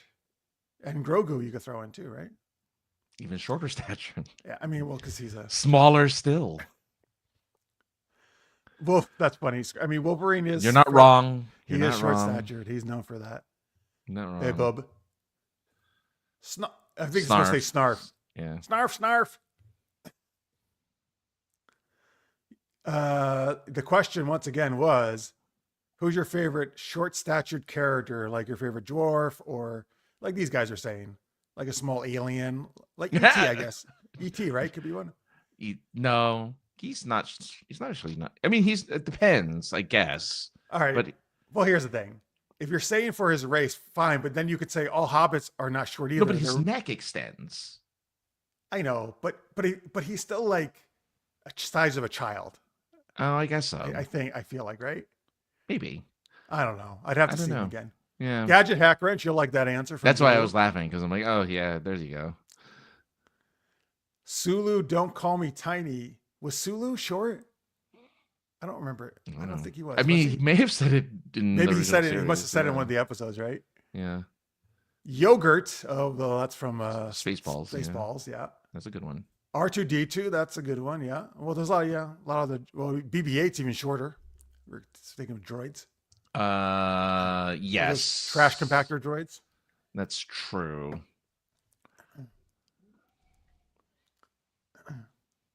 Reapy Cheap. Reapy Cheap is from. Oh please, I'm not gonna look it up because I think it's the mouse character from The Lion, the Witch, and the Wardrobe. Oh, okay. He's like a fencing mouse rat character. Oh, I want to say he's from the Narnia series. Please tell me if I'm right or wrong. I don't know. I like the idea of any kind of animal fencing, like that mouse you just said, like Puss in Boots. Puss in Boots, yeah. Fencing is cool. Fencing animals, for some reason, I think is cool. Although a fencing bear would be weird. I think it needs to be like a smaller, agile animal to be a fencer. I mean, they usually pick small, agile animals for the fence. Well, because fencers usually are, right? Like good dexterity and finesse. Right. Rather than like, a bear, I feel he's like like in Zenless, the bear has the big hammer type weapon or. That's right. Yeah, he has a big. Not a hammer. I don't know what the fuck it is. It looks like a building or something. Yeah, it looks like an air conditioning duct or unit. Like it's some weird. Oh, because he's like a builder, like guy. He's a construction guy. He's a construction guy. Yeah. Francis, you're correct about Reapy Cheap. Oh, good. Nice. And Sulu got somewhat bullied by a large security guard, but ends up kicking his butt at the end. Oh, good for him. Yeah. Well, and Sulu was a fencer. He's on one episode he fences. Yeah. Freeren, do you know who Freeren is? Yeah, anime character. She's an elf, but is she small? is she small in stature? Well, it's interesting, right? Because she kills demons. Lord of the Rings style elves are actually known usually for being tall and thin. Yeah. But other elves, like Keebler elves, are short. She's short. She's not like she's not. She's short, but she's not. I didn't think she was that short though, but maybe she is. I haven't seen the anime. I just know of her. Wait, is this one of the newer ones? Yeah. It's not called Free Rent. It's called, I forget what it's called. I know the one you mean. Yeah. I see it on Crunchyroll. She's very very popular. She's a very popular character because of her beauty or she's very R34 all the time. So very what? R34. Oh, Rule 34. Yeah. Yeah. All right, let's see. Oh, I was thinking since you mentioned a mouse, Remy the rat from Ratatouille. Sure. Always was a fan of his. It's a good ride too at Disney World, by the way, the Remy ride. Yeah. Well, Baby Groot, sure. It's very small. Oh yeah. You even had him on your shoulder at when we went to Disneyland. Yeah. Or I don't know if that was supposed to be regular Groot or not. Just a small. No, it was baby. Yeah. Yeah, that's a good one. That's a good one. Marvel doesn't have a lot of. Well, Rocket's also small. Rocket, yeah. Right. Not a fencing woodland creature, but a rocket launcher woodland creature. Right. Ohio. Oh no, Chiyo Mihama. I don't know who Chiyo Mihama. That one escapes me, so I'm gonna look that one up. But of course, Sailor Saturn from Sailor Moon. She is the smallest of the Sailor Scouts. That's true. Jack from Invincibles. That's the baby, right? Jack is the baby with all the powers. I don't know this anime, but she's a very small statured anime girl in an anime. Oh, well, speaking of anime, then I'll go with Anya from Spy Family. She's the freaking kid. Best. She's the kid. She's the kid. Okay. She's the first grader. She's tiny. The mind reader. She can read minds. Right. Yes. Great show, folks. Too bad season 3 is such a wait. But that's all anime, though. Anime is just they'll pump out like there was one that I saw on Twitter. I feel like anime though is better than Western shows that coming out more quickly usually. There's just too many of them. I think they're working on too many different shows. Because there's one called Dandadan. That came out just recently, I think. Yeah, and they're like but it's been a year since it ended, and I guess season 2 is just coming out or something. Attack on Titan. Maybe it's a new season 1. Yeah, Attack on Titan had long waits between seasons. Well, here's the thing though. Compared to American stuff, a year is actually great because most American shows are closer to 2 years now. 2+ years. Yeah, that's true. Arcane was actually 3 years, right? Arcane was 3 years. Are they doing? Is that it? By the way, seen it. Huh? Is that it, or are they doing more? I have no idea. I mean, oh, you didn't see season 2 because you love season 1. I thought that. Yeah, I love season 1, but I just haven't gotten around to it. I mean, I will at some point. I'm slowly going through Suits first, and then when I'm done with Suits, the old Suits, right? Yeah. Are you gonna watch the new Suits? I will. I don't. Well, I hear it's terrible, so I don't know. Oh, come on, you got it. It's Stephen Amell. You got to check it out. It is Stephen Amell. Yeah. I mean, I'll probably check it out because it's free on whatever the channel it's on, NBC or something like that. So it's on the website. Is it a Peacock show?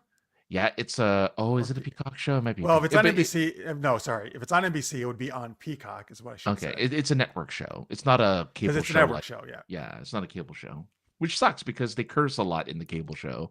Now, no cursing.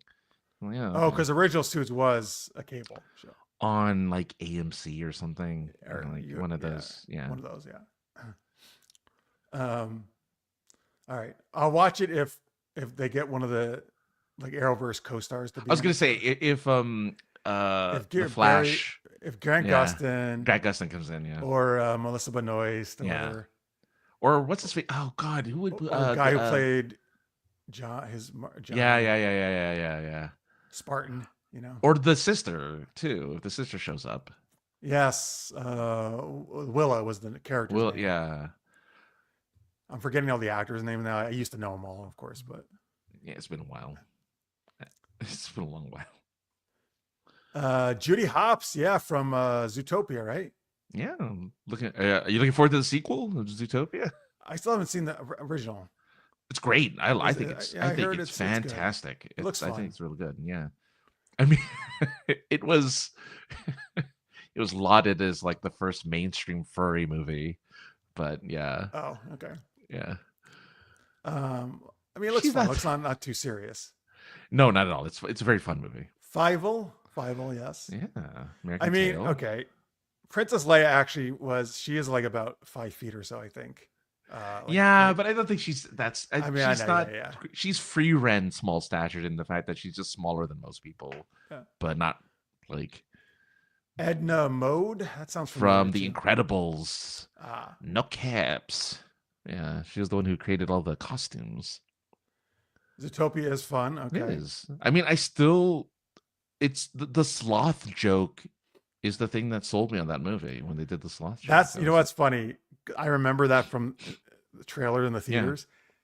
And I remember when I first saw that, I was like, this is the stupidest fucking thing I've ever seen. No, that Like, sold me on the movie. No, a Totally. lot of people liked it. Yeah. But I was like, it just went on forever. And I was like, I do not want to see this movie. But now that I'm seeing other clips, I was like, no, it actually looks fun. Like, That's again, that for me, that's the humor. Is like, oh, it's taking forever. I for them I to do got the it. It thing. just was Yeah. so, they just played it out so long. Like, Yeah, but it's the one time they don't overplay the joke. that's They why do I would watch the it. one Because time. Yeah, they don't, hopefully don't do that the whole time. no, Woodstock is very short in stature. but that's a whole event. How is that a tiny? Oh Sorry. my God. All right. Get out of here. Woodstock, Snoopy's buddy. I mean, you can say Snoopy's kind of small too, I suppose. I mean, yeah, he's a small beagle. Luke was small, a little small for a stormtrooper. That's true. Yeah. That's her line. He wouldn't have hit his head on the railing of that door like that a stormtrooper did. Wait, does a stormtrooper do that? Oh yeah, that's the scene that people like to like point out when there's a bunch of stormtroopers going into that room where Han was like, "We're fine. How are you?" You know, and they all come in. One of them hits their head on the top of Oh, the thing. God, I don't. Wow, I don't know if I knew that actually. Well, but it's in the background, so it's really easy to miss. But it's one of those like, haha, look at that. So I guess stormtroopers, it's better if they're not too tall. Yeah. Yep. The way they made those buildings. There are no cats in America, and the streets are paved with cheese. It's true. Is that More Fievel? American Tales songs, huh? Yeah. You didn't go with Somewhere Out There, which was the big 80s hit song that came from that movie. Somewhere Out There was from Fievel? Yeah, the Fievel and the sister sing it at the end of the movie, near the end of the movie, and then it played in the credits. The original song played in the credits with the singers, and that's how the song made it into the radio. Wait, that's the famous version is what? That's a duet, right? Isn't it? It's a duet in the movie, and it's a duet in the credits. Yeah, that's a famous song. Yeah, thank you, American Tail. For Song that. by James Ingram and Linda Ronstadt. Mm-hmm. Yes. No, look, I don't know if it originated there, but that's where I mean they played it at the end credits, and so I'm assuming it was. Well, the end credits was those two, right? James Ingram and Linda Ronstadt. Yes, yeah. Like how, like how in Beauty and the Beast, it's Angela Lansbury, but then Celine Dion sings it at the end, or whatever. Yes, right. Yeah, yes, Scorpio, like Kiss from a Rose. Yeah, it was the Kiss from a Rose of its time. Seal is all over That's Batman Forever, I want to say, right? No, yeah. I think it's the third one. Nicole Kidman was the... Yeah, that's Batman Forever. Okay, that's the Val Kilmer one. Okay. Oh my God, that song was so famous. Good old Seal. Seal had some good stuff. Yeah. Wasn't he married to a model at one point? Maybe Kathy... No, not Kathy. Not Kathy Ireland. Yeah, but he was married to a supermodel. But Kathy Ireland that's in my time, man. Like when I grown up, Elle Macpherson was like probably my number one, but Kathy Ireland was huge at that point. Cindy Crawford, obviously. But I was gonna say, can I just say I didn't understand Cindy Crawford. She was the one I didn't get. You didn't understand her, like how she spoke. No, how she was the hot, like how she was so hot. I'm like, I think Cindy Crawford's very beautiful. Yeah, she's all right. You think she's all right? Yeah, like, I didn't get it at the time. So when your friend showed you the Playboy, you're like, get that away from me. Of her. I didn't know. I didn't know she was on Playboy. She did Playboy much twice, older, at least twice. Yeah, until I was much older. I'm like, oh, okay. But okay, all right. Well, everybody has their. So who was your favorite? For the question. There we have. Oh no, I actually meant who was your favorite model at the time. But model at the time. Oh, you know what? Here's the thing. I think I was. During Cindy Crawford's time. Like that, that Kathy Ireland time. Yeah, I'll have to think about it because I don't remember. All right. They brought the Seal song back for the Super Bowl commercial. All right, cool. We got Mini Me. Back to the short-statured. Tattoo the plane. Okay, so who is your choice for short-statured? Short stature models. I'm just kidding. Shakira.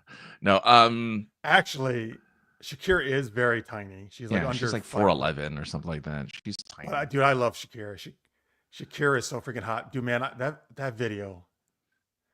I mean, which one? There's so many. Whenever her first big hit. Oh yeah. Because she spends so much of the video just shaking her hips. I'm like, oh, I'm mesmerized. Well, they don't lie. If they lied, maybe it'd be an issue. But they don't lie. So she should do a update. Hips no cap. it doesn't have the same ring to it. It doesn't have the It's lacking. It's lacking in something. Okay, so my favorite small statured character would be Tinkerbell. Oh yeah, nobody said that yet. Wow. Yeah, fairies are apparently just are too small. Maybe she's got attitude. She's got gumption, and she was also played by Julia Roberts in Hook. She was. And you're like, wait, is this Hooker or Hook? Well, here's the thing. I think that's the only full Julia Roberts movie I've ever seen. Wow, really? Yeah. I didn't see Fried Green Tomatoes. I didn't see My Best Friend's Wedding. I didn't see that. I didn't see Ocean's 12. I didn't see Aaron Brockovich. I didn't see Aaron Brockovich. Pretty Woman I didn't watch. So I didn't see a lot of Julia Roberts movie or any except for Hook. Because that's the only movie I can think of with her in it. Very interesting. Yeah.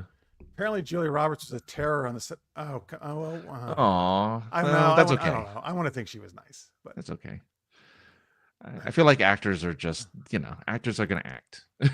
Actors are just gonna do their thing. Actors gonna act. I'll leave it alone. Play is gonna play or something. I don't know. Well, I mean that's a Taylor Swift song, but yes. Oh, is it? Okay. I did see The Mexican, which is the weird gun that Brad Pitt finds. So you have seen another one with her. I've seen another one with her, but I didn't realize it was her. Runaway Bride. I didn't see Runaway Bride. Didn't see Notting Hill.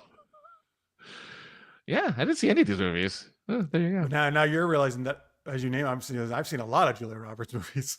You have. Oh, I did see her in Friends. I did see her in an episode of Friends. I did see that. Did you see the Pelican Brief? I did see the Pelican Brief. Sleeping with the Enemy? I think so. Flatliners? No.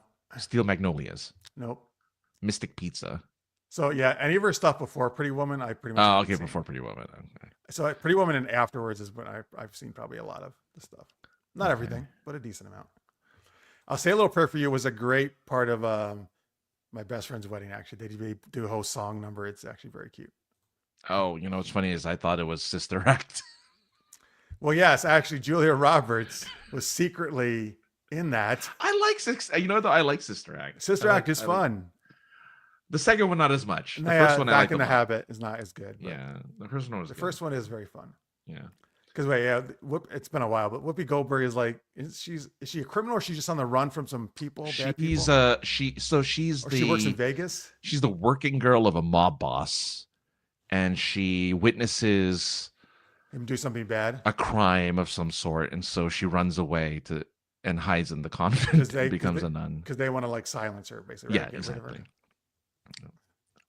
I did see her in that movie where she is a cop. She's the cop partner to a T-Rex. What? Yeah, what movie was that? There was like an anthropomorphic dinosaur. Yeah, it was. It sounds familiar, actually. Yeah. Oh, she was in Reno. He said not Vegas, actually. Reno. Okay, interesting. Oh yeah. What was it? That was the T-Rex movie. Theodore Rex. So Theodore Rex, she's like the cop partner of a dinosaur that looks from the TV show Dinosaurs, 1995. That very much sounds like an 80s era movie that Whoopi Goldberg would be in. Like it's ridiculous. Yep. Best cameo ever is Ben Affleck in Eurotrip. I haven't seen Eurotrip. That's why I don't know he's in it. There's. I don't watch movies anymore. I just watch people watching movies. Well, no, that's not true because you go to the theaters all the time and watch movies. Oh, that's true. But I mean, I guess I don't rewatch. You don't watch them at home anymore? Yeah.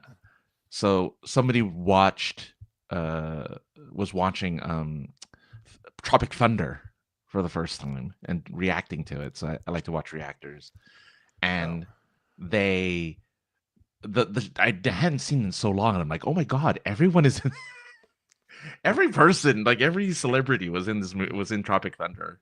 I was really in shock how many like real celebrities they put into that movie. But then again, they did it for Austin Powers, so I guess I shouldn't be too surprised. We should watch you watching Pretty Woman for the first time. I don't react like these reactors. Reactors are so over the top. Well, yeah, I don't know, but they're deliberately doing that, right? I'm assuming. Yeah. The one I watch, the most reactors I watch are very much like, whoa, like they do all of the exaggerated movements. I guess some people would have that reaction, but I mean, come on, that much all the time, like. So yeah, there's this one person who I love watching, probably one of my favorite reactors right now, who reacts to Zenless Zone Zero content. So they'll watch trailers and they'll watch like stuff, and they always do the what? Wait, and like really like over the top. And I don't know, I get a kick out of that. I'm like, oh, well, I wish I was that excited. Well, because the thing is, they know they can't just sit there and watch it, because who the fuck would want to see that, right? Well, they can, because the woman I was watching who watched that Tropic Thunder just kind of smiles and nods and like will make a comment every once in a while. She doesn't overreact to anything, and I'm like, that's pleasant. So it depends. I don't understand though. Do they? How are they legally doing this, or do you not see the? So they do clips. They don't do the whole movie. Oh, all right. So if you want to see the whole movie, you have to join their Patreon or something. But what they'll do is on YouTube. I would say if you need to see a movie, you need to fucking buy it. But people like to watch. Not join their Patreon. That's still like, if they're showing the whole movie there, like that's illegal. Like when we tried to show Demolition Man, we got 5 minutes into it, and I mean, I guess they're able to get away with it somehow. I don't know how they do it, but they're able. I do know it is. I watched the whole legal thing on this. If you show clips with enough of your own commentary, it's legal. Like. And that's probably what they do, is because it's not always, it's clip, and then sometimes they'll pull back from the clip and show just a reaction. And ideally, what you have to do is you play it, you stop and comment, and you give commentary. That's like how you legally usually get around it. Right. So I think that's what they do. But I mean, hey, look, Tammy likes to watch. I like seeing people who react to music too. All right, well, if you like it, I'm not. I want to watch it myself. I don't want to watch other people watching. Oh, someone. Yeah, I like people who watch movies that people consider movies you couldn't make nowadays. I like to see like young people react to movies like Blazing Saddles. And like, oh, they said that, or they got away with that. It's like, yeah. Comedy used to be funny. Movies used to have humor in it. All right, folks, let's thank our awesome patrons. We have so many acronyms to thank them with. Yeah, so we're going to use these acronyms you gave us earlier to do these Patreon shout outs. Patreon.com/super-geeked-up if you'd like to do a monthly pledge, or like Pierre did earlier, you could also just do a cool super chat or super sticker on YouTube, which is a little dollar symbol below your chat window. Everything has a big help. We appreciate it. So if you're on a super shout out level, though, you get a shout out every week. And I guess I'll start with Craig Allen Poole, of course. Big thanks to Craig, who is magic.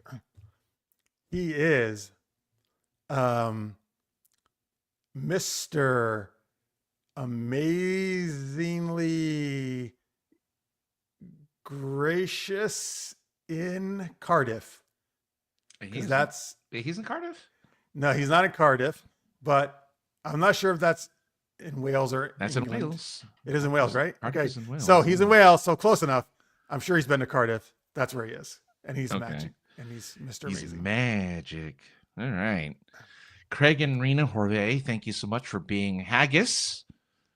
Just happy and great guys. Itching for sex. Itching for sex. Oh, wow. All right. They're a young couple. I'm sure they're still. Yes. And after you eat haggis, man, am I itching for sex after that? Nothing like lamb bladder to really get you. I thought it was intestine. It's intestines, but it's the first thing I thought of. It's bladder. Intestine. Yeah. Well, Tammy Anderson, you're supporting us again because you're always gaining amazing introspective naughty thoughts about Carl Urban. Yeah. As you should. Johnny Pappas, look, you are so Navsy. Just saw that one, I think, but go ahead. I can't. You're never absent. You're so very smart and easily attractive. Easily attractive. Michael Gilstrap. Oh, well, look, I'm going to use the one you did. You're the belle of the ball. You're beautiful, entertaining, lovely, luscious. Jeez. And exotic. That's right. All those things combined. Truly belle. Wow. Well, of course, dude, Dash V, you're nothing but yolk. I feel like we did yolk. Did we do yolk? I think we did yolk. Yeah, we did. Oh, we did? Okay, I'll do another one. You're a witch. You're so witchy, which means that you're just wonderfully interesting, totally cool, hard on, since I can't say vagina. Always do the sex one for him. He's got the V. You can't help it. I'm sure he's regretting that name now. Jalou. Yes, Jalou's in the chat right now. Thank you, Jalou. Jalou, you are boppity. You are bouncing over bodacious boobies in the Yeti land. Because you know where all those Yetis hang out, there's just bouncing boobies on those female Yetis. And you know, you can check them out.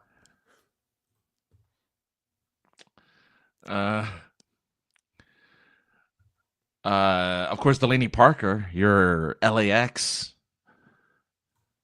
You have lusciously attractive extremities. I mean, or lusciously attractive X-Men, which are the really, yes. Yeah, just, you know. And of course, big thanks to Brian H., who's got kicks. Are they just for kids? Yeah, they are. They're not just for kicks. Oh no, wait, that's not kicks. That's tricks. Oh, tricks. Kicks is used to be kid tested, mother approved. Now it's kid tested, parent approved. Parent approved. Yeah. So just so dads can also approve. Anyway, but this kicks for Brian is a cool, interesting. Oh, I forgot there's an X here. Jesus, I thought it was a K for some reason. A cool, interesting Xerox copier guy. I don't know if you ever, I'm sure you used a copy machine at some point, Brian, and I'm sure you're real cool doing it. Xerox. Xerox used to be a synonym for making a copy. Xerox was, yeah. Not Xerox, but yeah. Xerox. Oh, I meant to say Xerox. Xerox was the first model. It's sad that Xerox is no. I mean, you still FedEx stuff, even for sending a package, but you can't Xerox things anymore. You're saying are you saying they don't make copiers anymore? They're just not used as much now that you have digital. Now that you can make digital copies of things, you don't. Yeah, really... but they're still. I mean, they're still in offices and stuff. I'm sure. Maybe. Yeah, they got it. They are. I'm sure. Oh. I don't have an office. So. Well, you're not in an office anymore. Your company has an office, right? Still. That's true. I don't know if they have a Xerox. They have a copier. But I don't know if it's. Well, I don't know if they call it there's Xerox. A copier. Not all of them are Xerox brand, I'm sure, but I mean, I don't think they use the term Xerox anymore as a. I agree with that. Yes, but I'm sure there are still Xerox copiers around. Is what I'm saying. Oh, sure. No, you just said copy now. You're right. Yeah. Let's see here. Yes, Jalou. We talked about this, I think, on the pre-show last time. Unfortunately, Michelle Trachtenberg did. Did we pass say it away in the last time. post show? I thought we didn't say during, right? I don't think we said during. Michelle Trachtenberg, yeah. who, well, many of you may know from Dawn on not. Is that right? Buffy, Dawn on Buffy. Yeah. Yeah. Dawn. No. Is that right? Yeah, Dawn. Yes. Yeah. The sister. I'm confusing character names. The sister on Hmm? Buffy, but she was in plenty of stuff besides Euro that. Trip, stuff like that. Yeah. Yeah. She did stuff recently. Shows. So yeah. Take care of your health. That's sad. She was only like 40 or something. 38. Yeah, she was young. It sucks too, man, because they could have. They might have been thinking of putting her in the 100%. 100%. Yeah. I'm trying to remember what in the show. Does Dawn just disappear one time? No, she appears. Well, right. She appears out of nowhere, which was ridiculous. But then does she make it to the end of the run of the show? I don't know. I stopped watching it season 4. Oh, well, season 5 is where she comes in. I'm pretty sure. Maybe I saw season 5. I saw a season where she was in it. I'm sure. I feel like season I have. 5 wasn't. Yeah, that's not a good. Not because of her, but that's not a good season. And it was ridiculous. Honestly, it was almost like an immaculate conception. I feel like explanation. It was so I thought I read somewhere that like the concept of Dawn was she was made by a demon in show. Like in show, she was made by some type of demon or something to like mess with Buffy because she never had a sister, and so by adding the sister, they like compromise her in some way. But she's not really Buffy's sister. Well, she is in the sense but they did create her. Like she didn't exist, but they did like some kind of weird spell thing. So did they do something where Buffy then always thought she had a sister? Right. Oh, okay. Because it never happened. Yeah, because she didn't. Yeah, they. This is where the show started to go off the rails. They actively said she wasn't real, like that she was created. So. Yeah, right. That wasn't like a thing, but people just thought, yeah. So weird. Yeah, that whole universe was weird. Well, I don't know. I think a lot. Well, I mean, listen, it's obviously a fantasy type thing, but urban fantasy. But I mean, I think those first 4 seasons, at least back then, I really enjoyed them. I think it was funny. It was good storytelling. It was characters, quirky characters you could like, It was. I agree. I don't think it holds up as well after season 4, but. It's all good. It's all good. Yeah. And I'll be honest with you. I don't know if I really need this show to come back, but nobody needs any show to come back. No, that's the thing. Really. I think they really just need to stop bringing all shows back, but that's the trend now. Every show has to come back. It's never gonna happen. Nostalgia is such a powerful. Nostalgia is so weird powerful. though, because again, at least unless I'm missing something, when I was a kid, I don't remember that being the trend of bringing all these shows back. I remember watching original shows that I liked, Yeah, you're not wrong. There were a lot of original shows. The thing is, there's too much. The thing is, there are original shows. There's a million original shows. There are. The thing is, nobody's watching the original shows. They're watching the nostalgia shows. Well, I mean, there are plenty of original shows people are watching too, but you're right. The nostalgia shows, people do seem to be very keen on those. Pierce, hurry! Clapping. Oh no! Wait, are we? Is it like Y2K? Is all the computers gonna shut down? Come on, we gotta go. We only got 8 minutes left. Actually, we have made good time since that first hour of the first topic. Yeah, that's true. We've been blazing through the rest, sort of. Oh, Giles was a hottie. Yeah, that's right. I mean, come on, how can you not love Giles? Such a great accent. I love this accent. I didn't like the second. Stewart Head. I didn't like the second. Wesley, maybe. Wesley. He went with Angel. He went with Angel, but I didn't like him as much. He becomes, I think, when he becomes cooler as time goes on. I feel like on Angel, yeah, because I guess he was a little bit too stuck up, right, in the beginning, maybe on Buffy, or a little too rigid. Yeah, I don't know. I'm trying hard to remember. He was the watcher of Hope or Faith? Whatever. Oh, Faith, Hope. Faith, Hope, and Chastity. Yeah. Bob Newhart had 2 or 3 original shows. Oh, Yeah, named after him. were they all named after him? There's the Bob Newhart show, There the was just Newhart. Newhart. Yeah, I don't know what his other show I don't was, know. but and then he connects the shows at the end of the second show. Does he really? That's that's the start of the It Was All a Dream. So in the end of Newhart, he wakes up as his character in the Bob Newhart show. Oh, and that Newhart was. Wait, is that the first one that did the dream thing? Yeah, where and his wife from the Oh, first show is there, and he's like, "I had a okay. weird dream." That's a terrible thing It, because it, I hate that dream shit. it was celebrated in that show because of the first time that it happened, but then after that, it's been more or less booed. But I think it's always stupid because you're just negating like basically everything someone just watched. yeah, but the Newhart one was cute because it was an established character. It was him Right. playing him in another show. Like it was cute. It was good. I like it. The longest SCU, we're not going to go for the record tonight because the longest one is 3 hours. We've done 3 hours for sure a couple times, Yeah. I think. Well, we've got a milestone episode coming up, which we got to start planning for soon because we're at 490 right now. So 500 is coming up in 10 episodes. Although we're going to take a season break before that to help us plan things out. I'm sure that one will be pretty long, Jilu, because I think our 300th was pretty long. All right, let's go to our last game. Francis, what is it? Our last game is going to be done. It's very slow, but it's Super Loveline, where we're going to play characters, superhero and fictional characters, and answer your love questions as in the old Dr. As slowly Drew as possible, we'll answer. I'm going to play the sloth from Zootopia, and I'm going to just talk very slowly. No, or Edna Mole, which, or do you mean Edna Mode? Because then, yeah, you can play Edna Mode, sure. Or you can be a mole. Or a mole. Or the mole. I mean, there was a mole man in the Incredibles movie at the end of the movie. But anyway.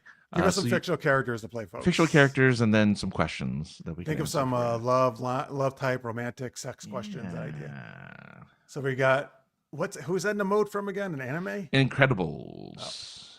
We got Thor. So give us some more. We got Captain Janeway. Oh, our favorite, Captain Janeway.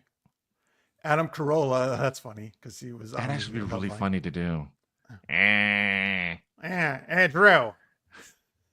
Wait, why are we doing him like that? That's not really what he says. Get it on. Get it on. Oh, that's on his podcast. That's what he always starts with. But he does it kind of in a weird way. Like get on. Like that's him. I mean, back in the day, it was just get on. He says it like a whole bunch of times now for some reason. Yeah, I don't know. I don't listen. I haven't listened to him in when he was on a morning show. That's when I listened to him. Dr. Drew, yes. Also, everyone hates their dad, and everyone. It's terrible. Everyone said is the Hulk, the Mandalorian. Who's Mr. Bertram? That was Adam Carolla's character. Oh, in the morning show, it was Mr. Bertram. On his own show? No, he had a morning show that he did before he had his own morning show. He was but I mean, do you mean like on his radio show? He was a part of a radio show. He was a part of a radio show before he had his own. Oh. So he had a character named Mr. Bertram. Yeah, he was a character named Mr. Bertram. Oh, Dr. Doom, that's a good one. Boomhauer would be so hard. I couldn't do Gribble. Boomhauer from King of the Hill. Oh yeah. That's a hard one too. And we got Khan Jr. Khan had a son? King of the Hill. King of the Hill, their neighbor Khan has a daughter named Khan Jr. because he wanted a son. So he names his daughter Khan Jr. Oh. It's all King of the Hill, Joe. It's all King of the Hill characters. All right, let's see. Who do you want to be? I kind of want to be Adam Carolla. All right, be Adam Carolla. I kind of just want to be Adam. It's just so funny. or Kool-Aid. Oh, Kool-Aid Man.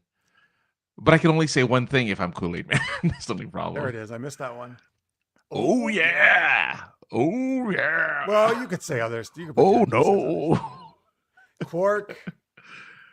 Right. Yeah, the King of the Hill ones. I like the King of the Hill ones, but I don't feel I could do them justice. I'll tell you what. Like you're gonna be Adam Carolla, or I'll be Adam Carolla. Hey. I'll just go. Eh. All right. All right. I'm gonna be. Oh, should I be Worf then? Maybe. You can not. You can be not a married man. Playing the guy the game is based on how meta its that's why. inception. That's why I think it's funny. Actually, It is. It is funny. All right. I just thank you, Shaluk. These are all King of the Hill characters. I love. He's the one Native American guy. You got Gimli. That's cool. Oh, yeah. There you go. I'll be Worf. That's fine. I'll be Worf. All right. Get now. We need some romance questions, folks, or some Loveline type questions. Anything that anything about love advice, romance, sex. Throw those in the chat, and we'll answer them. Wait for that. Okay, well, since you're Adam Carolla, you should kick off the show. Hey, Drew. Let's get it on. I am not a Drew. Hey, Worf. How do you think about what do you think about porn? Do you watch a lot of porn? Is that a thing that you like to do? You know what I hate? Wait. What do you hate?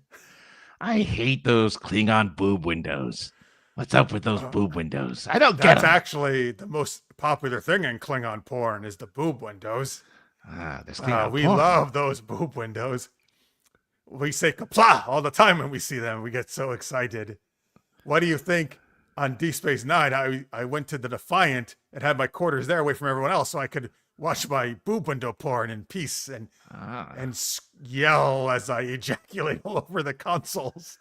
Oh my goodness. I bet Nog didn't like all that sticky stuff.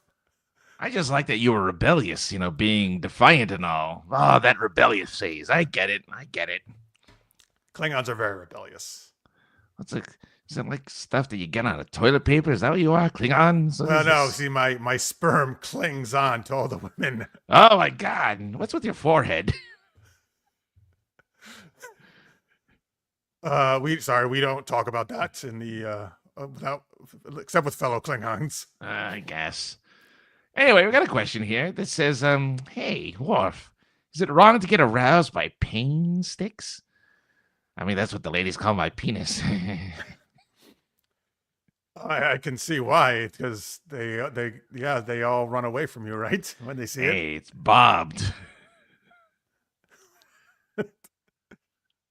Well, so yeah, it sounds like something for you. No, yes, Jalu, it is not wrong to get aroused. In fact, obviously, as you know, from my wedding to Jadzia, part of the bachelor party is we stuck each other with paint sticks. It was a lot of fun. In fact, it's particularly fun when you stick one up Dr. Bashir's ass. I don't know. So that's really dumb. I highly recommend the paint sticks before any sexual activity. Wow, you guys are really weird. I don't like it. I wish Drew was here. He wouldn't be saying this stuff. Hey, Drew. Where are you, Drew? I need you. This Worf guy's freaking me out. I killed Drew. Oh. That is just a Klingon joke. He's fine. We have another one here that says, "Hey, get to the next question. Hurry up." From Scorpio says, "Hey, super geeky Loveline. I'm shy around the opposite sex. Help."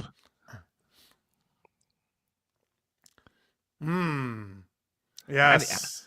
I just go up to them and give them my pain stick. What do you do there, Wolf? How do you handle the ladies? I used to be shy too. It's that forehead, isn't it?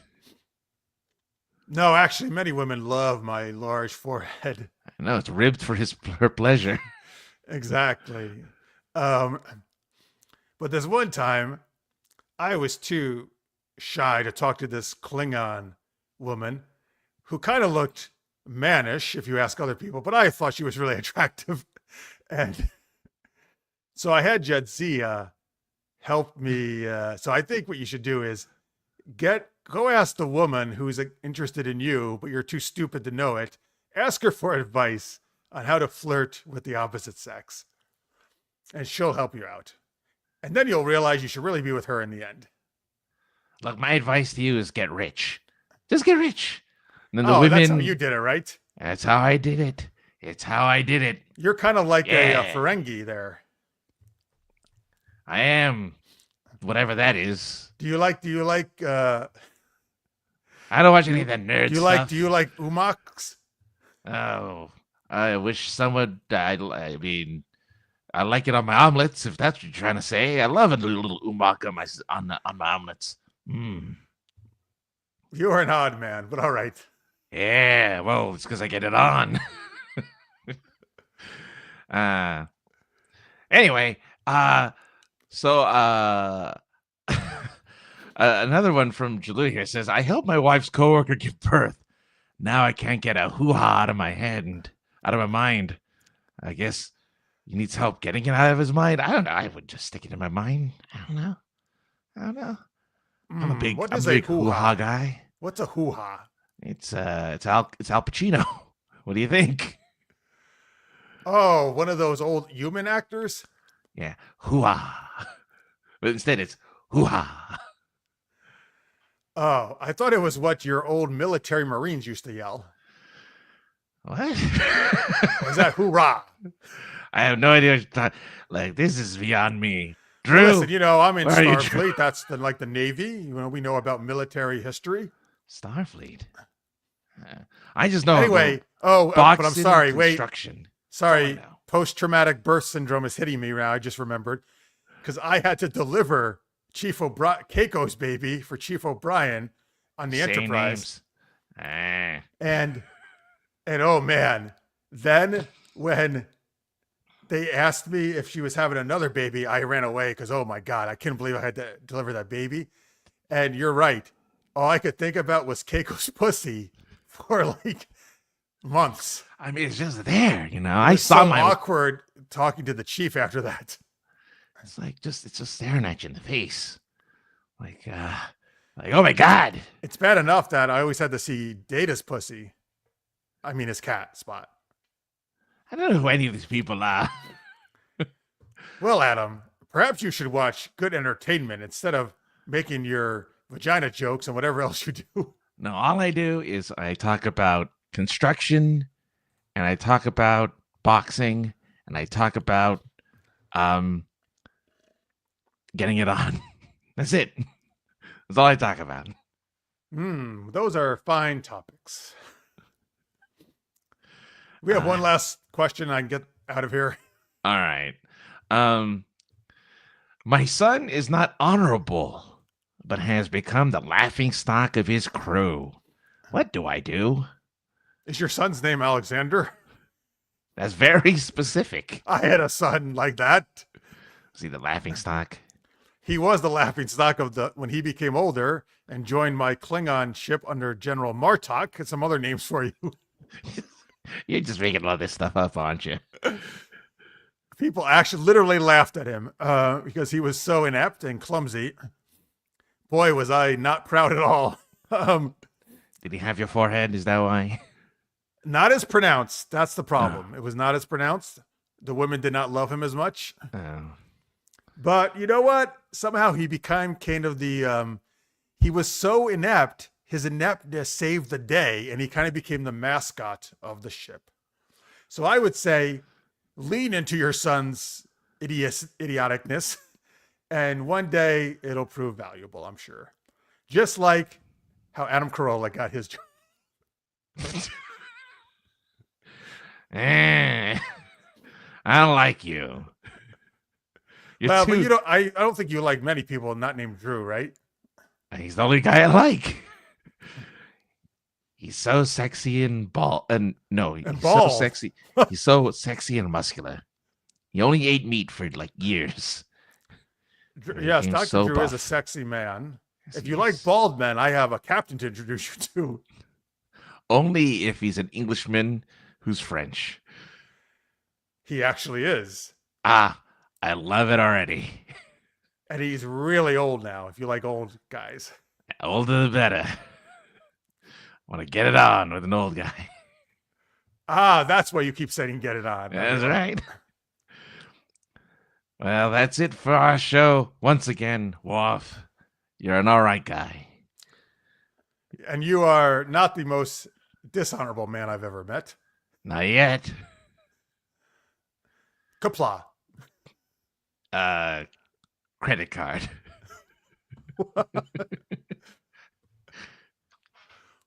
All right. Peace out. There you go. All right. Thanks, folks. Thanks for those questions. Julie did have a lot of great questions. So did you, Scorpio. Thank you guys both for your questions. Super Geeky Loveline. Who won the poll? Oh, great question, Scorpio. Just rushing us through here. All right. No, but I would have forgotten if you didn't say that. So I'm glad he reminded me. Oh my goodness. It is a two-way tie. Well, first off, so Jasmine did get some votes. That's good. I like Jasmine. She got 8%. Mulan got 25%. Ariel and Belle tied for 33%. And so unless somebody votes right at the last minute here, it is going to be, oh no, are you trying to vote right now? No. Is that what you're doing? Okay. It is going to be, well, that's fine. You know, Ariel and Belle, I'm sure they'll happily share their husbands. I mean, the poll tie. They're both, they're both, Well, they both have princes, right? They're both princes. Yeah. Yeah. Because the beast was a prince, right? Prince Eric. And then Prince, he was the prince he of that castle. noble? I think he was. No, he was a prince because that was his castle. Yeah. Yeah. Whatever happened to his parents, though? Did they ever say that? No, so he was just a jerk to that one witch lady. I know, but why was he not? I guess he just lived there without his parents. His parents were somewhere else or died or something. No, because the only people that, well, I'm sure there's a Beauty and the Beast 2 that probably has his parents in it somewhere. I'm sure. I don't know. I mean, his servants were the only ones who lived there, basically, right? His staff. That's weird. You're right. It was only him and his servants, and he had a lot of them because every piece of furniture was a servant. He was, well, he's a prince. They need a lot of servants. Mrs. Potts got it on too because she had so many kids. All those little teacups for her kids. Well, only one of them was animated. No, they were in that background. Only one talked. I don't remember that. Did they really? Only one talked, but all the rest were animated. Listen, we don't know that there weren't other female teapots having kids too. You're saying like Mrs. Potts? Well, she really puts out, huh? Well, and I like that she was the only one with a name. No, never mind, because it's Cogsworth and Lumiere. They both became the names that they both became their names. Never mind. And there was the brush that Lumiere liked. She had a name. Dusty. I can't remember her name. She was like a dust brush or something. If it was Dusty, Dusty. She liked to. Never mind. She liked to play baseball. He's making another freaking. Now he's making a Fortnite reference. Fortnite reference. A lot of video game references tonight, folks. Nobody's gonna know that at all. That one. The questions write themselves. Just take them from Worf episode plots. Yes, I did enjoy that. Thank you. I was able to bring in a lot of Worf plot lines that Adam Carolla knew nothing about. Adam Carolla doesn't have any. He didn't have TV shows. He had. Oh no, he did. He had a couple reality shows, and they had. Well, no, he just made, or he's making right now, his own TV show, and Megyn Kelly is one of the voices. Oh, nice. So I don't know if it's out yet or not. But I remember him talking on a recent a podcast a couple months ago. He was doing a show. You know, I actually miss, like, recently he had an Asian dude as his second. As his second chair, his sidekick guy, but he left the show. Yeah, it was too bad. People miss him. He was good. Oh. Well, yeah. Maybe he went on to do his own show. Maybe, hopefully, yeah. Oh, is that it? Was it Mr. Bircham? Did he do it? Maybe that's it. He did a new series of Mr. Bircham. I think that's what I was. Okay. All right, there you go. So he's got, yeah. But I don't know. I'm thinking I don't know if he was ever into Star Trek, so he probably wouldn't know. Yeah, from what I've heard of him, he does. You're right, because again, a couple months ago I was listening to his podcast. He does talk about construction a lot because he used to do that, so he knows a lot about construction. Yeah, very knowledgeable in that. He did a boxing movie called The Hammer. So that's the reason why. Was he a boxer in it? Yeah, he coached someone in the morning show that I listened to. He coached one of the, not the DJ, but the entertainment host. He coached him to be for a boxing match. So he did coach him for that. So yeah, and then he knew about, I guess, and then he was Dr. Drew's sidekick Like that's his early years. That's the early 80s and 90s. Well, And that's then I he know from Loveline. Yeah. then did his own show. Scorpio says, "Hey, honey, how was your night at work today? Oh, just great. In between calls, I listened to a podcast about the reproductive practice of animated teacups." That's what Scorpio will tell his girl tonight. Good. Only on SGU. Gosh, I love this show. There you go. Thanks. Teacups. We need to use that as a quote on our website. Especially the gosh part. Nobody says gosh anymore. We should bring that back. Right. We should. Oh gosh. Well, oh gosh, we're out of time, folks. Oh golly. Since we over 2 hours. Time to wrap up the show, I suppose. Francis, of course, you can find him also on this cool show named what? Yeah, the Points of Interest podcast. We talk about all sorts of different things. We reminisce a little bit about conventions because Josh will be going to a bunch of conventions soon, hopefully. And we talk about William Shatner and how he's 93 years old and still doing all the stuff. Nice. He just had a birthday? He didn't. We talked about it because we kind of joked about how he charges like $500 for like a picture with him, and it's like $500. I'm sure it's crazy. I'm sure. Yeah. Let's see here. Yes, that's true, folks. Francis still does need a kidney, and not the beans. The actual organ, and not like a piano. Kidney piano? What? No, not organ like a piano. Nothing like that. Yeah, I get it. You can go to UCLA kidneydonor.org if you want to fill out like a little survey form to see if you might be eligible. Use my name and birth date, and I'll let them know it's for me. But if you happen to do it, go for it. Thank you. If you do, it's on your screen right now. Thank you ahead of time. Francis Fernandez, November 8th, 1980. Very beginning of the decade. Look at that. Old. Well, almost beginning. All right, folks. Please, again, give us a like to this episode. Subscribe if you haven't. Support us on Patreon or Super Chats. Again, thank you to Pierre for doing that earlier in the show. Yes, we actually did our St. Patrick's Day episode last week. Kind of did it early, but it is on Monday. So I am actually quite Irish. So have a happy St. Patrick's Day if you're going to celebrate. Card Day, yeah. Oh, no, not Patrick Stewart Day. It's St. Patrick's Day. Sorry. Is there a Patrick Stewart Day? No, there's not. Friday is Pie Day, 3/14. Or White Day, or eat some nice pie, or get a gift. Steak and a BJ Day. What is it? Steak and a BJ Day, or White Day, or Pie Day.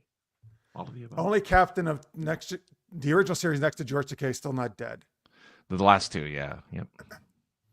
Even though I thought Chekhov was still alive, but I guess he's not. Oh, he was. I thought as of recently. Did he just die recently? No, I think it's a few years ago he passed. Oh. Yeah. So they're the only two original cast members, aren't they? Still left. Yeah, Nichelle Nichols passed a few years ago, But they both look good. I think, and George Takei looks good to me. Like they both look in good shape. I haven't seen him out and about. I've seen Shatner because he does a bunch of press, but I haven't really seen Takei. Yeah. Oh yeah. Oh my.